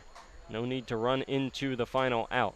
Not unless you read the pitch perfectly. You get a good jump on it. If you run to the 3rd out, it's trying to steal a base to end the game. 0-1. On the outside corner at the knees with the fastball, HiToms, and trying to keep HPT alive as they enter the last week of CPL play. 0-2 the count, 2 down. Beal lifts the leg on a long pause and delivers. Chopper back up the middle. Over to field it is Youngblood. He steps on the second base bag, and the Zookeepers knock off the HiToms at home. It's a 5-1 victory for Asheboro, and the HiToms fall back to 500. Well, again, the back and forth continues for HPT. A big win last night, and tonight just kind of coming out flat. Didn't really have anything going at the start of the game. Only able to push across the 1 run, courtesy of Brandon Stallman. It was a well-pitched game, I thought, for the HiToms. Outside of the grand slam, they did not give up a whole lot of damage. Just 8 hits allowed across 9 innings.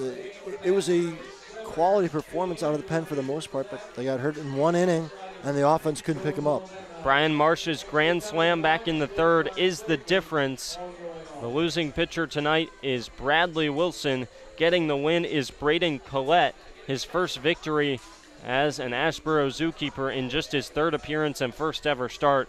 Collette was phenomenal. Just 1 hit allowed and no runs through 5 innings tonight. Shut down the HiToms offense, and HPT looked stagnant at the plate all night long. Yeah, they really did. Just wasn't their night tonight. But the good news is in the middle of a 7-game and 7-day stretch, they get right back at it tomorrow. A very important game at home against Wilmington. That is a Wilmington team that they're on a 3-game losing streak, but all 3 losses have been to Moorhead City, who has been the best team in the second half without question. So we'll see how the HiToms respond against a quality opponent in Wilmington. We'll take one more look at the final Coastal Plain League scoreboard update of the night. A couple games, in fact 3 games have already gone final. Holly Springs pulling out the 6-4 victory over the Florence Flamingos at Ting Stadium. Another win at home for the Salamanders. Savannah blows out Macon 12-0 at Macon. A big win for the Bananas, so that's good news for HPT. Elsewhere, Martinsville pulling out the 4-3 win over the Pilots. It was back and forth there, but in a 2-hour and 20-minute game, it's the Mustangs coming out on top. Still 1 game in action in the bottom of the 7th. Lexington County still holding on to that 7-5 lead over Forest City at Forest City. Another Saturday night home game for the Owls. Another chance for them to walk it off as they have done so many times this year. But for now, the HiToms hoping that Lexington County can hang on.